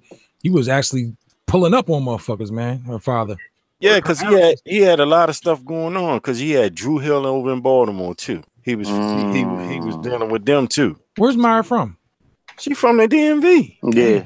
Baltimore or somewhere. No, she's from the DC area. Yeah. Okay. Hey, for everyone in the DMV, how far are y'all from Bethesda, Maryland? Oh, no, that's the DMV. Like that's part of it. Well, I mean, how far is that from? It depends on all y'all. From me, it's maybe 40 minutes. Where you at, Mental? You in what part? Dumfries. You in Dumfries? Man, I'm by law, so I'm by law, so Bethesda is probably like 40 minutes for me. Yeah, exactly. So it's probably there's no less than an hour between everybody, then, right? Yeah, no matter where you at. No matter. I used to work on the road back in the early 2000s, and in Columbia. I used to work Glen Burnie. Manassas and shit, man. I love that area, man. Y'all got something special. Is there something in Pennsylvania as well? That whole patch, man, has produced some of the most dopest motherfucking, R&B, neo soul, rap, you name it. You guys have definitely we don't really have the rappers that come from here like that though. Man, believe it or not, not really. Nah. Name a known top 10. Fuck Wale. I'm just saying. CX, I don't care what you say. Nonchalant was dope as shit. I mean, Nonchalant was, but I mean, she just happened to break through a little bit, but she was more on the go-go scene than anything. You feel what I'm saying? Yeah, I know. We were talking about that last time. Yeah. To me, one of the best to come out of here was one of the best. To me was A. Marie. Yeah, I think Rich abandoned her. To me. I think on the national level, EU. The only thing about EU was the school days joint. Yeah, school day. That's why I was saying it, but that's our era though. You know what I'm saying? Yeah, but school days, man. Yeah, but see, it was a real go-go been penetrated. Yep. Pause before that. But he made it go mainstream, didn't he, a little bit? I mean, that time frame, maybe you had a couple of them that went mainstream. I mean, Junkyard was already kind of mainstream. It was the first group. Chuck Brown was well known too. But you got but Junkyard was signed to Def Jam. Oh shit, I didn't even know that. Yeah, you were doing the butt over in Cali when that shit came out, man. You ain't lying. Junkyard was the first go-go group signed to Def Jam. Damn. From remember the movie we had DC Cab? They was on DC Cab, and then Salt and Pepper. Yeah, I never knew that. Salt and Pepper sampled Junkyard. That wow. My mic sound nice. That's Junkyard. Oh shit, yo, that's crazy. Then you had when Junkyard still performing this shit. Yeah. Then when you had Karis, one with Criminal Minded, that's Trouble Funk. Oh wow. Who the kid that play sample for Ola? You know, heard Deadly Perkins before? Deadly Perkins? Yeah. That's Declain. Yeah, Declain. Husband. Yeah, me and my man Apex got a track with both of them. Georgia. Word? Georgia and Deli. Yeah, I like Georgia. No, but George is the homegirl. Like she come to DC and like she come a see lot. each other. Like that's my people. So yeah, Dudley is when Declaim sings. Exactly. Yep. Yeah. Where's Georgia Ann from? They from no. I said Oakland. I thought she from LA. Yeah, no, they all they're Dudley. I thought they were from Oxnard. I'm not sure. I'm not 100% sure they're from Oxnard, but I know they in LA now. Mm-hmm. But I think they come from Oxnard. And you know, Oxnard's Madlib and everybody, all that whole crew. All them cats is for Oxnard and everything. Let me ask this. I love ad libs. When you think of ad libs, either singer or rapper, what are some of the names that pop up that do extraordinary ad libs when they do music? Hey man, niggas gonna laugh. Niggas gonna laugh, but I'm gonna say motherfucking Backbone, man. I like Backbone's ad libs. For me, Wide Body, the two rappers, the two people I always thought did dope ad libs was like T.I. and Jeezy. Yeah. He do the same ad libs. Yeah, he do the same shit over. Yeah. I like Jay-Z, man. Jay-Z has some dope ad libs too. I like Buster. Yeah, Buster. He's another. Buster. Yeah, I think he Buster kind of like up there on top when it comes to the fucking ad libs though. Michael Jackson, period. Well, shit. Okay, I didn't know we was going. I thought we was just talking about rap. R&B, a singer or a rapper. R&B. Oh fuck, then yeah, that's gonna have to go to Mike. Anthony Hamilton live, man. Oh yeah. I hate to say this, but R. Kelly. And if he wasn't such a pedophile, I'd be one to lock in the room with him for 30 days. Man, Mike got the chicken thighs though. In about a couple hours. My man. I'm gonna tell you, got some dope ass backgrounds though. I didn't start paying attention to backgrounds to Alexander O'Neal. I kind of oh shit. Oh yeah. I mean, you know, with him, with Jam them behind it, it's something about with Jam them. Same thing with Janet Jackson used to have the most vicious ad libs you can have, and everything you heard was her. She never had nobody else. She never had nobody singing with her. That was all her ad libs. Terry Lewis, that's his specialty, vocal production. I don't know. I can't really say, man. It's a lot of them that I mean, believe it or not, shit. Even Albie Shore had some ill ass ad libs with Night and Day. You know what I'm saying? And backgrounds. Right. Hey, can I say this? Keith Sweat, old begging ass, had some dope ass ad libs. If you listen to High Five, I Like the Way, the Kissing Game song. Shit. Nigga, the ad libs is like the last 4 minutes of that joint, man. Yep. That was like a whole separate track. I tell people all the time who ask me about organic shit, that's a perfect song to study for melody. Teddy has so many goddamn different melodies going on that beat, man. I'm gonna tell you who got one of the most vicious ad libs out, and when they do ad libs, it's vicious. Thanks, Hicks. King, the girl's king. Oh yes, sir, man. Listen. King. Hey, all you gotta do is go to Robert Glasser's first album. With them on it, they have a song called oh man, my daughter loves this song. Move Love. Man, listen. You know why I know that song hurts? You sample. Nope, my man Amir did the remix to that joint. He did the remix to that and did the remix to the Foreign Exchange joint. And he real close with King. He real close. Remember I posted his he just got placement on She's Gotta Have It. When I put it on Facebook, my man Ahmed, he real cool with them because you know it's two of them are twins and one of them is the homegirl. But when they do ad libs, like he said, y'all listen to the Robert Glasser joint, the first one, Black Radio. Listen to More Love and listen to their ad libs. That shit is crazy. I like D'Angelo's ad libs too. I think at least on that Voodoo project. Yo, y'all help me out with this. So was D'Angelo and Michelle De Nicello like the first modern neo soul artists, or was there somebody before them? No. See, it kind of all started with, you know, if you want to get technical with it, from what we understand about neo, quote unquote neo soul, it was D'Angelo, Erykah Badu. Then you had people like Chico, because you know Kedar Massenberg coined that term. Yep. Yeah, but Michelle De Nacello, that joint on that damn Higher Learning soundtrack was straight up neo soul, and that was like 95. And you know where she's from? Where's she from? She from the DMV. She used to play with Rare Essence. She used to play with Rare Essence sometimes. She was their bass player sometimes. Dang. Like I said, you know who kind of started that neo soul jazzy stuff like that? People like the Brand New Heavies. The Influence. Mel Vertical Hold. Vertical Hold. Vertical Hold. JD. Family Stand. When what's her name? Angie Stone was with them. Right. Don't forget that. Angie Stone been around, man. She done been in like 3-4 different groups. Yeah, then them Philly motherfuckers just took it to another fucking level, man. Yeah, you know.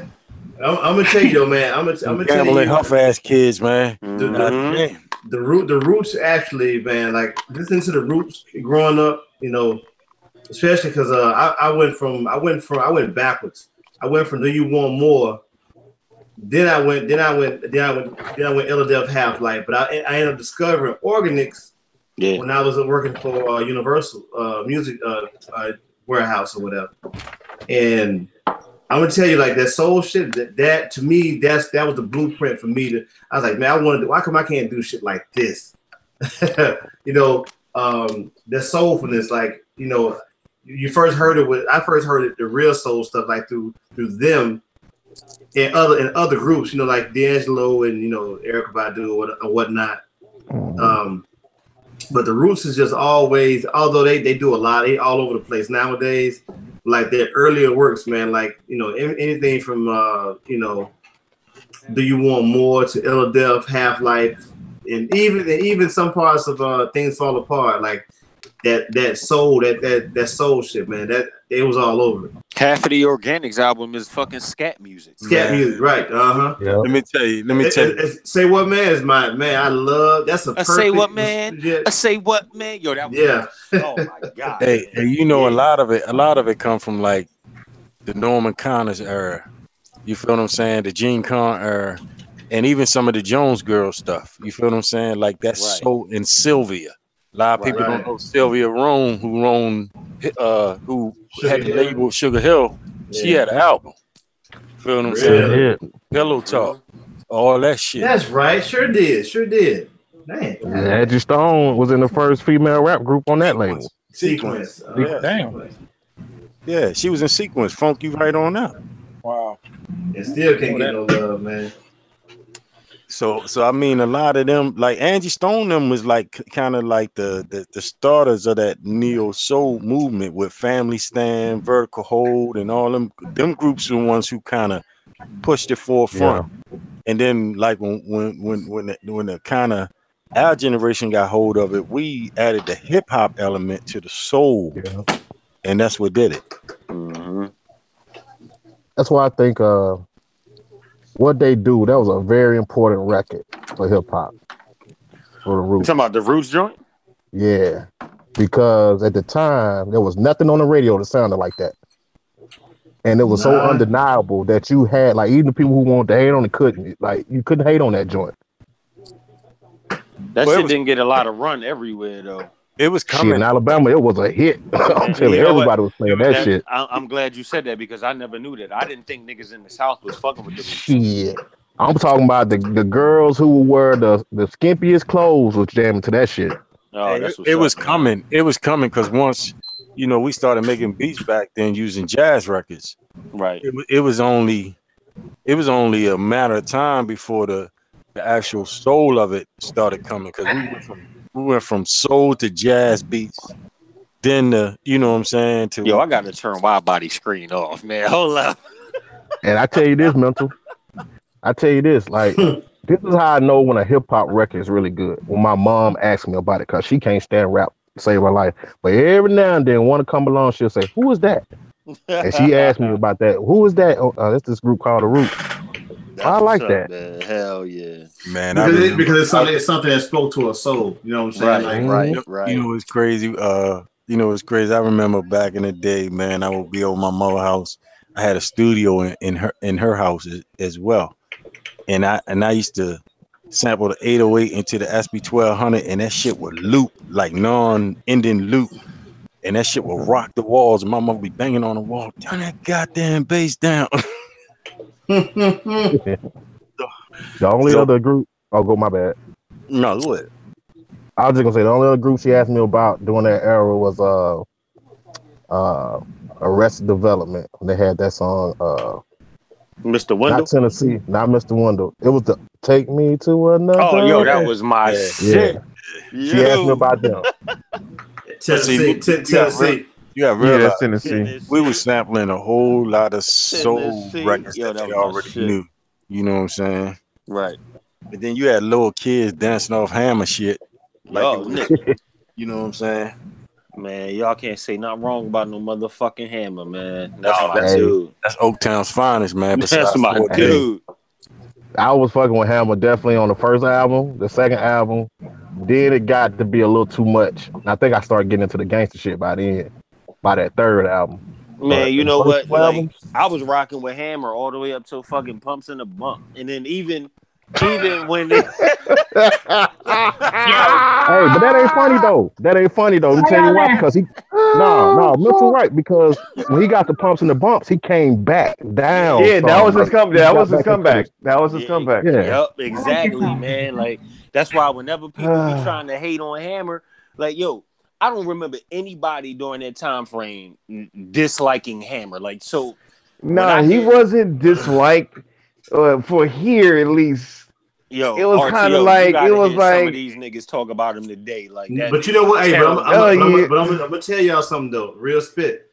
If it wasn't for Hammer paving the way as a person who in terms of the endorsements, how it was considered a sellout when he was doing that stuff. But think about how this dude paved the way for artists to eat not only off of their music, but off branding. Having a brand. He was nigga had his own cartoon. Yeah, he did. And he was also one of the first artists to have like a full goddamn dancers. Exactly. And everything. Like he was like full entourage. Full entourage. Like before Hammer, Sprite might hand out a deal to somebody. I think Heavy D had one with them. And Coca-Cola, I think they was with Curtis Blow. But when Hammer came around, Curtis Blow was with Sprite. Okay, with Sprite. Well, after that, but when Hammer came around, like you said, nigga, every brand you can think of start coming to the table. Taco Bell, fucking everybody. Taco Bell, exactly. Pepsi. And you know what? I'm gonna tell you, it's a testament to what he what he paid, how he paid the way. Because even now, I saw him on a commercial for 3M.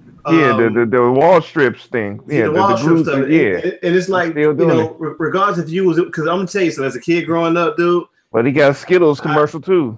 Yes, that's what I'm saying. So he paved the way for cats to have commercials on Starburst, and if it wasn't for people like him who test the waters, man, and kind of be like a sacrificial lamb for all this stuff, man. We don't have MCs and producers and all. We don't have that luxury of having to cross promote and do other things outside of the music.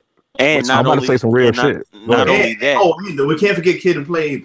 But you know what? But hold on real quick. But not only that, like, just Hammer was really one of the first artists, even though it backfired and kind of fucked him up in the long run. He was one of the first people on. And not just his crew.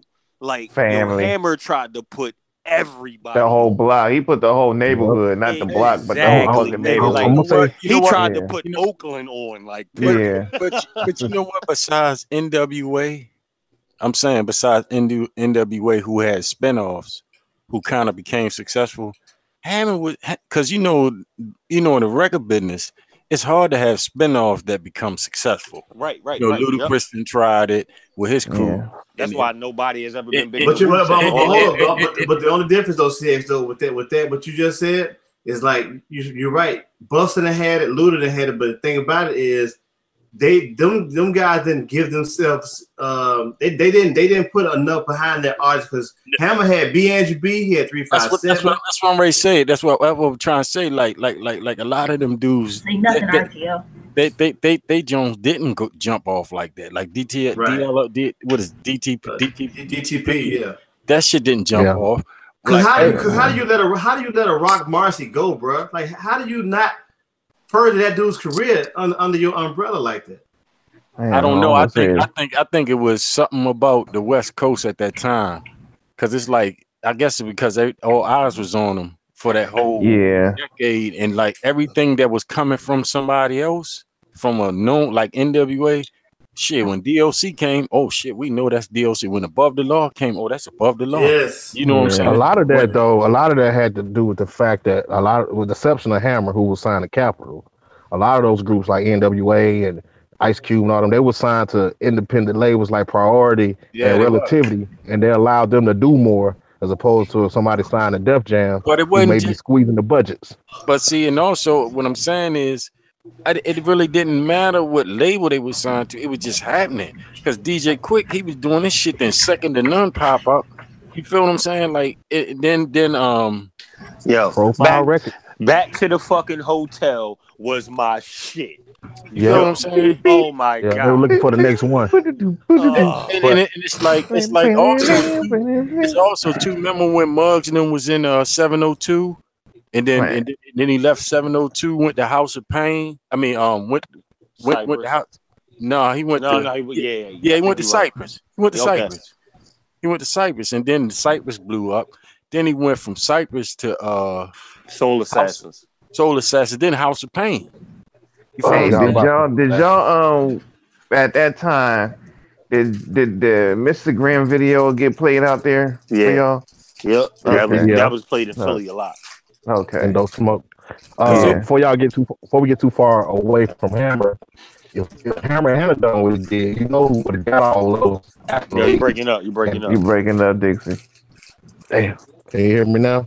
Yeah, you good now. I said, if Hammer hadn't got all those, did what he did when he did it, Vanilla Ice would have got everything Hammer got. No doubt. Word. Yeah. Because Vanilla Ice basically was the white Hammer imitation of Hammer. Yeah. Yeah, he was a white Hammer, no doubt. Exactly. But you know, the only one who I could say who had a track record back here that was like pushing artists from his crew, like spawning everything from his crew, was Marley Marl with the Juice Crew, because all of them ended up with careers. You feel what I'm saying? Yeah, real you didn't see that really back here. You know, Busta tried it with his peoples. That shit didn't pop off like that. You feel what I'm saying? Like nobody talks about Lord Have Mercy. Nobody really even talk about fucking Rod Digger no more. Unfortunately. And like, yeah, she was, but and then I'm saying, then you had Marley Marl, and then the closest thing to Marley Marl was when EPMD, when they had Redman, they had Keith Murray. You feel what I'm saying? And then DOS Effects, K-Solo, Steezo. Man, I don't even want to talk about that dude, man. That goes back to what Digger said earlier when he said, how do you let somebody like Rock Marcy go at that time? How do you even let Rod Digger go?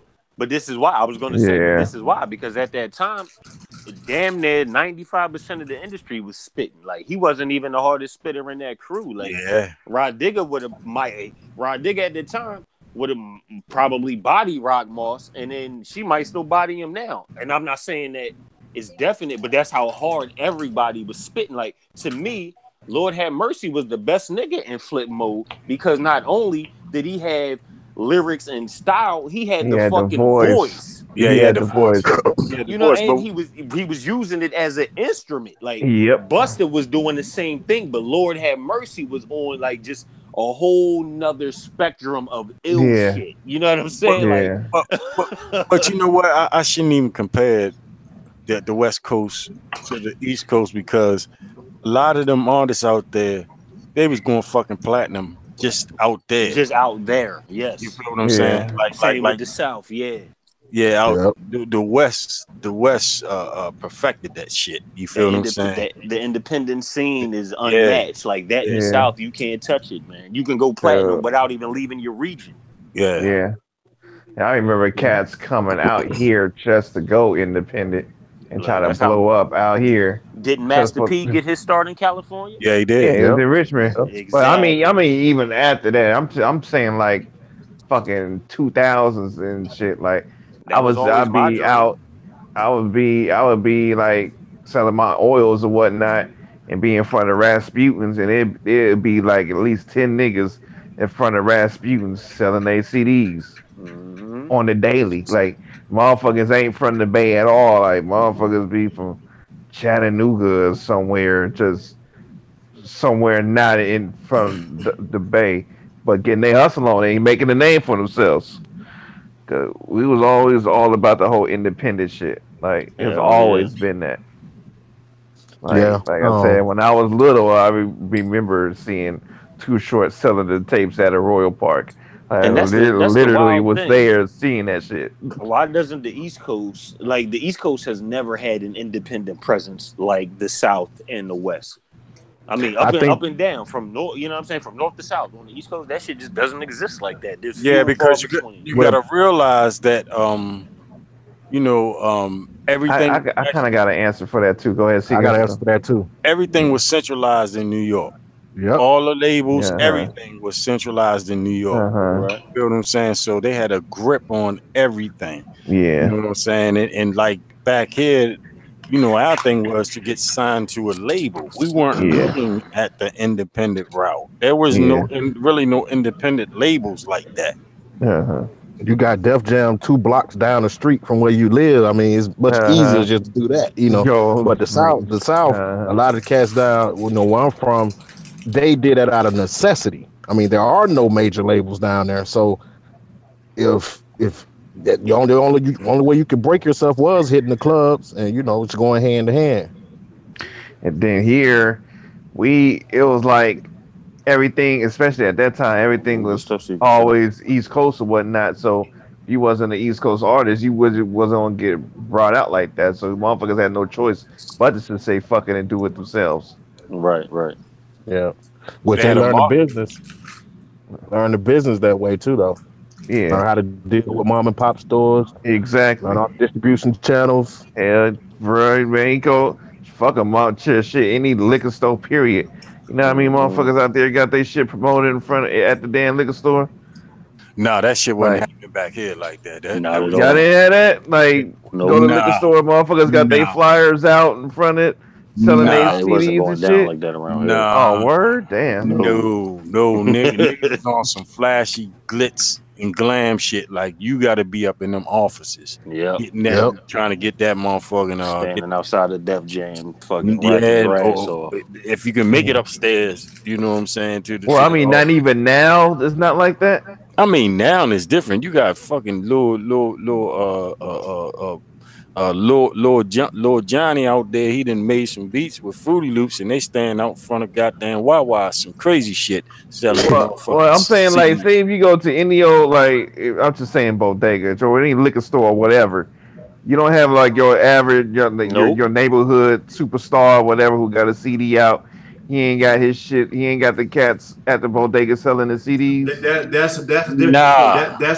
That's more like a South hustle, or maybe a West hustle. Down this way. When I was coming up, Paul them was selling DJ Paul 36 Mafia. They were selling tapes. They would sell tapes at like the wherever we had stores, smoke shops and all that shit. Well, they did it. They sold out of smoke shops, but the most popular place to get these tapes were from wherever they sold sound systems. So if you wanted, that too, So if you wanted Paul 15 or DJ Paul Volume 15, you either went to Mr. Z, you went to wherever the hood stereo spots. You went to go back. You got SMK, DJ Zerk. You got people like DJ Squeaky. You had to go to these spots to get these special. because they wasn't there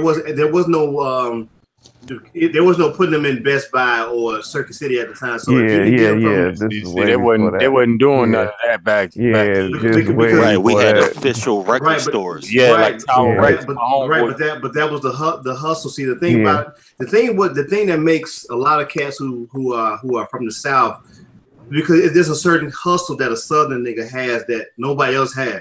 Like that's why when you look at most of the gangsters that you see in New York, from Fat Cat to Bumpy Johnson to all these guys from the South, because they're able to slow the game down to a certain standpoint to get an understanding, and that's what makes their hustle and their grind so much different.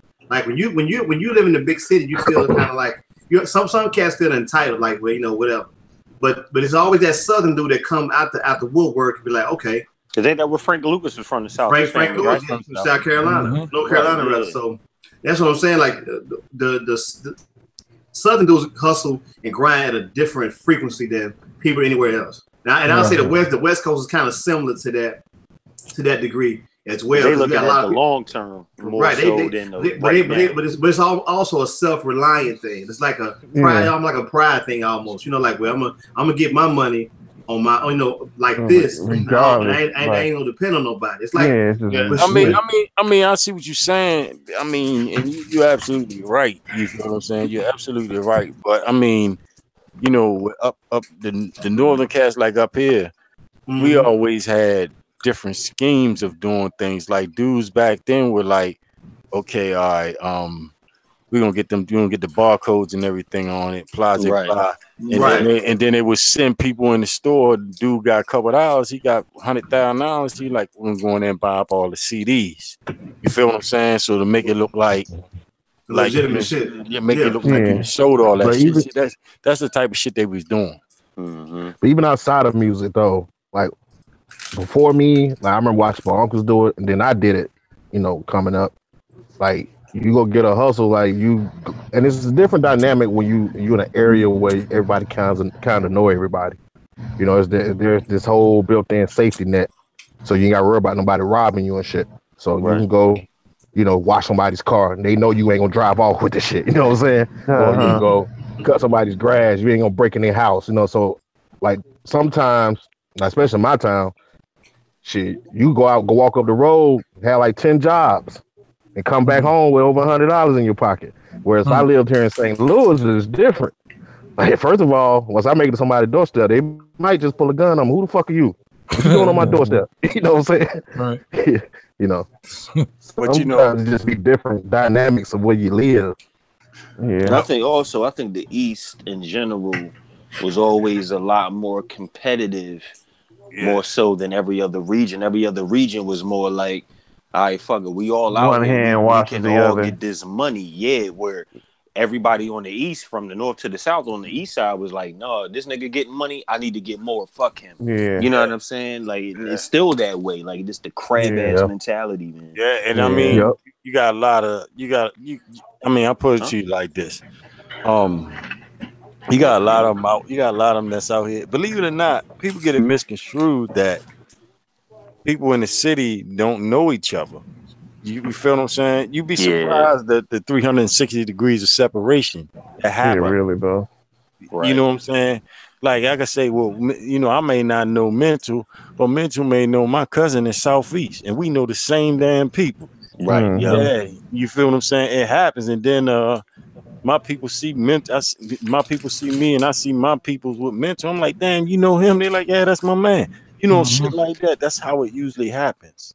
You know, because it ain't even just city though. It's not even just city. Just like the whole thing with Mav. Mav's cousin got a food spot, and we were talking out here, in Oakland. And I was like trying to go there. I was asking my mom if she's been there. She's been there hella times. Damn. And like I already had the food that we were talking about getting. The cats was gonna come over here. And I had the shit and everything, but I was gonna go over there and to be like, yeah, man, I know your cousin. He ain't shit. Let him know I told you that. Man. Oh yeah, you know, man. I'm gonna tell you something that's real ill, man. I don't know if y'all remember when I was in Jamaica a couple years ago, right? Yeah. And I was in Jamaica. I'm in the restaurant. While I'm in the restaurant, and my man little brother walking the restaurant while I'm in there. I'm in the fucking third world country, and this nigga pops up in Jamaica. You know what I'm saying? So when that kind of made me open my eyes like, damn, man, this fucking world small as a motherfucker, man. One of them Lake joints in this Jamaica. No, they ain't had that down. But when I was a kid, man, I used to hate being in a small town because you couldn't do shit without somebody knowing. Yo. And but looking back at it, man, I'm glad because, like I said, it's just certain principles you gotta have because, for instance, like some people be talking crazy online and shit. Well, I never do that because I'm from a part of the country where a motherfucker be sitting in your house on your mama's couch waiting on you to get home. Oh, they do that. You know what I'm saying? You know. They do that. That's crazy. We had the murder capital one time, so you know they do that here. 90s, you know what I'm saying? Shit. I'm just saying, but you already know that these people. I mean, like it's so small. Everybody knows where everybody lives. Know everybody's mama's name. Know everything about everybody. Dixie, I got homeboys that will search in Instagram for dudes and go get them. So that's it. It happens. That's just how it is. You know what I'm saying? Like it ain't even about a big city and a small town. It's just that social media stuff has made this world so small. You feel what I'm saying? Exactly. It made it so small. Like just like I fuck with them LMG niggas. You know what I'm saying? Like I be down. I used to be down at LMG down in the gardens. You feel what I'm saying? yeah, I feel you on that. But I'm talking like when I before the internet and shit. Like nobody had to search. Like you just knew. You knew where people lived, and that's why like even the service industry was better. I feel in where I live because motherfucker will show up. Let the dentist fucking fuck you over some shit. You be at his house fucking setting that shit on fire. Motherfucker, you better fix my shit. You know what I'm saying? But you see me now. Oh yeah, the world is much smaller now with the web. Yeah. But like I said, I carry some of that stuff now with me today. You know. I mean, you look at it. When it came down to on the other side of, excuse me, BG, for busting down chicks, it was a totally different dynamic as well because you didn't even have to do the whole introduction thing. You know what I'm saying? It was straight. The conversation was straight there. They already know you. They know where you're from. They know your mama. Their brother went to school with your brother, and you know it's all one small community. I mean, you look at that community that we have now. Our community has made us small. The distance is nothing for us now. No, you feel what I'm saying? It's like okay, RTO out California. It don't seem like he out California. It seems like he right down the fucking street. You feel what I'm saying? Like WIDEBODY down in Florida. It don't seem like it. You know, Bless Girl out Michigan. You in St. Louis.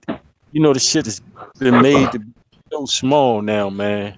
The world's smaller. I would have known none of y'all if it wouldn't been for the internet. That's crazy, right? We would never ever cross paths ever. I mean, maybe y'all in the DMV. I'm talking about, just people on the outskirts. That's why crazy. You say the DMV, man? DMV because y'all it's like a y'all would have crossed. Y'all close knit. Like not really. Hey, not really, because I'm gonna tell you something that I witnessed with my own eyes when we were there. I noticed, and I'll probably say this forever, but as much as Gadget has done for a lot of dudes in that area, a lot of this shit ain't reciprocated the right way. And I understand that cats got schedules and lives and shit to do, but I peep what you're saying, Hurst. That dude to witness what we witnessed when we were there. No, don't get it twisted. We had a ball, man. We had a good time. But just think about how much it was supposed to be more. It was, but think about how much better it would have been if everybody that came reached out to came through it, man, showed their face, especially for the people who made that trek there. You know what I'm saying? Like, me, I drove. WIDEBODY drove there. Other people flew from other parts of the country or whatever. But the thing about it is when somebody who ask very little of you to to help them out on something, or just show a face or whatever, you don't owe a motherfucker nothing, but at least extend them the courtesy. Like, what, this dude, he always come through when I need him, right here. So I'm gonna do this, I'm gonna do that right there. I would say like this: where we were at, we were basically in not too far. We was in New Carrollton, basically, right? New Carrollton, right? From where all of us live at in the DMV, from Mental to me to Mav. We ain't gonna talk about Gadget, because Gadget literally was 5 minutes. His house was like literally 5 minutes, 5 to 7 minutes from where we were staying at. That's why he didn't stay there. You feel what I'm saying? But everybody else, like it kind of wasn't no excuse, because from everybody that's basically on there from Scratch Magazine, it didn't take them no more than 30 to 40 minutes tops to get to where we were at. In my alignment. Nah, that's the truth, man. That's the truth. And I mean, because most of the people live in Maryland and DC. Like, I'm one of the few that live in Virginia. You and Net, man. Yeah, me and Net. Like, we the only two that really live in Virginia. Everybody else was, like CX said, probably 20 to 30 minutes. Yeah, 20 to 30 minutes. That's a hop, skipping. That ain't nothing, man. Shit. Yeah, 20 minutes. Shit. I'm thinking I was about to meet some people that I always wanted to meet. Like, what are you at? Y'all did. You did meet some people you wanted to meet. Oh, no doubt. Hell yeah, I did, man. I had a great time, man. My thing is, hey, man, I'm not coming. Not, hey, waiting on them. You know how I go, man. Yeah, I had a great time. If one moment on that weekend, if I just stopped just for the moment that WIDEBODY fucked the elevator up and left the next day, I was gonna be good anyway. I just wish y'all could have been there at the block party. Yeah, I definitely would wanted to go to that. I'm making my business to make that next seemed one, hella dope, man. I really wish that right there I could have been there for that. It was like all of us. Only person I think was missing was Nick the Wonder. That was it. Yeah. Nick was the only one missing. And all of us was there at one time. All of us, even Raheem Devon was there with us. You know what I'm saying? Oh, he was there too? Yeah, he was there. He was there. He had like the Knicks jersey on or something like that, right? And nigga, I ain't gonna lie, man. I was excited to see, my peoples up there. Like, I was real excited for y'all, man. Like, can't wait to, I seen some cats I don't know them. Like, oh shit, here come Mad, or here come Mental, or Yeah, man, I was mad Mental didn't go live or get some footage, man. Waiting for footage, bro. When I see you, man, I'm just gonna punch you in the stomach, real nice and nice and smooth, man. And then the crazy thing is, Praise was there. Because I asked Mental, like, hey man, you going live, right? Oh yeah, man, yeah, I'm going live. You know what it was, man. So I got there before this shit started, right? And I stayed until it was over. So I was out there probably about 10 hours. You know what I'm saying? By the time that I was going to go on, it was in the 8th to 9th hour, and I had no battery on anything. You know what I mean? No doubt. That's what it was, man. Yeah, because the order kept switching. Like, it did. Yeah, Gadget that's right. actually forgot the order, so he was just throwing people in. It was wild. Not Gadget like. Yeah, because it was like I supposed to went on before Mav. I thought you were supposed to go on early. Yeah, I supposed to went on before Maverick, Knox, and Iron. I was supposed to went on before all of them. The time got fucked up. But for real, I wasn't even like really. Yeah, it was cool. Because we was sitting in the back the whole time. Me, Mav, Iron, chilling. We was back there just politicking, man. And, Well, I tell you what, boy. It was a lot of fucking equipment back there, man. Hey, when y'all supposed to be like 15-minute sets? Yeah, but something like that. Yeah, like 10 to 15 minutes, something like that. Yeah, I supposed to, like I said, I supposed to went on before Mav and Knox and Iron, but I let them go on before me, and then Praise went on before me, and then Praise just kept going. And I'm sitting back there, I'm tired as a bitch. I'm like, man, I got to go, man. I'm tired, man. And but it was beautiful, man. They even had some dudes from Baltimore, the DJ Cool Breeze and all them. They came through, did they set, and what was the girl name? Mental. Oh, I forget what her name was, but she was wild as shit. She came blaring out the gate and I actually liked her. I actually liked her. Yeah, she was cool. She had mad energy. But look, the thing was at first, like, you couldn't curse or any of that, right? Because it was like an open little area. It was a family affair. Yeah, after her set was done, she was going off. Everything, you know, who cares anymore? She said everything you couldn't say, so let's just do it.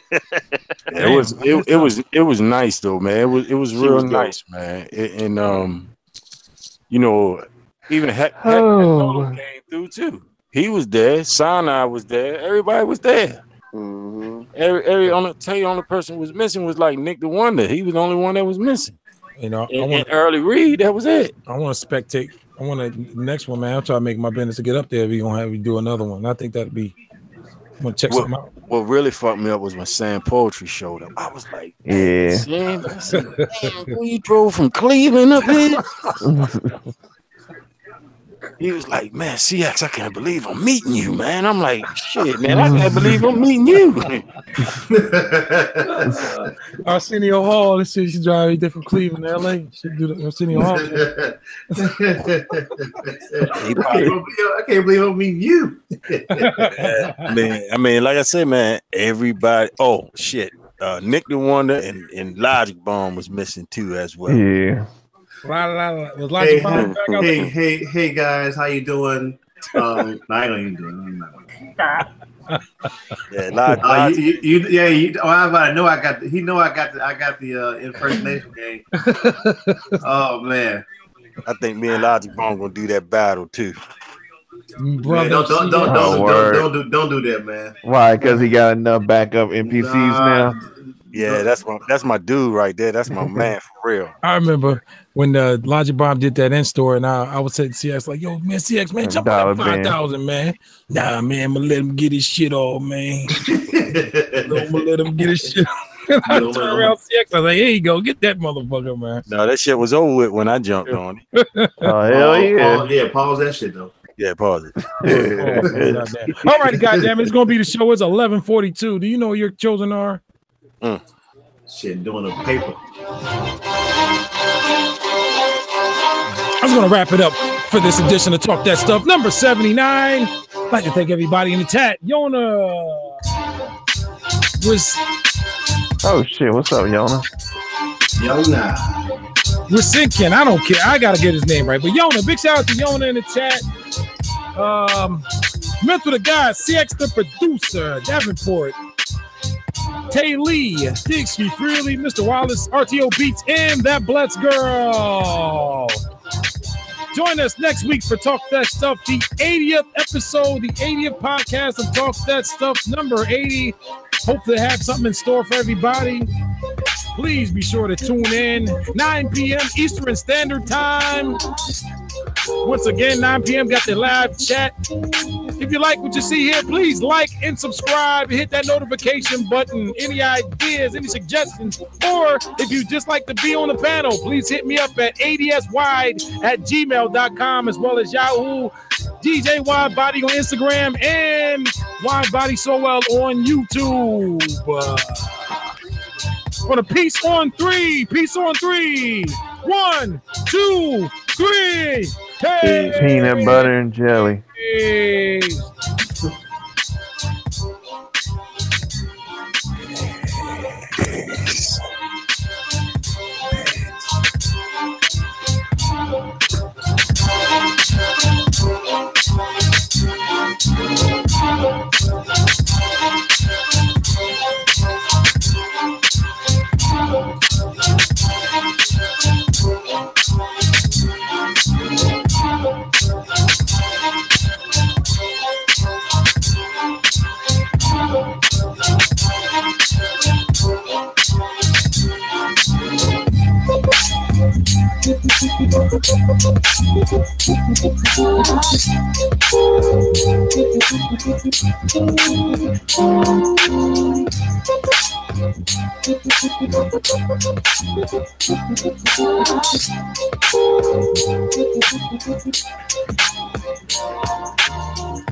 Later.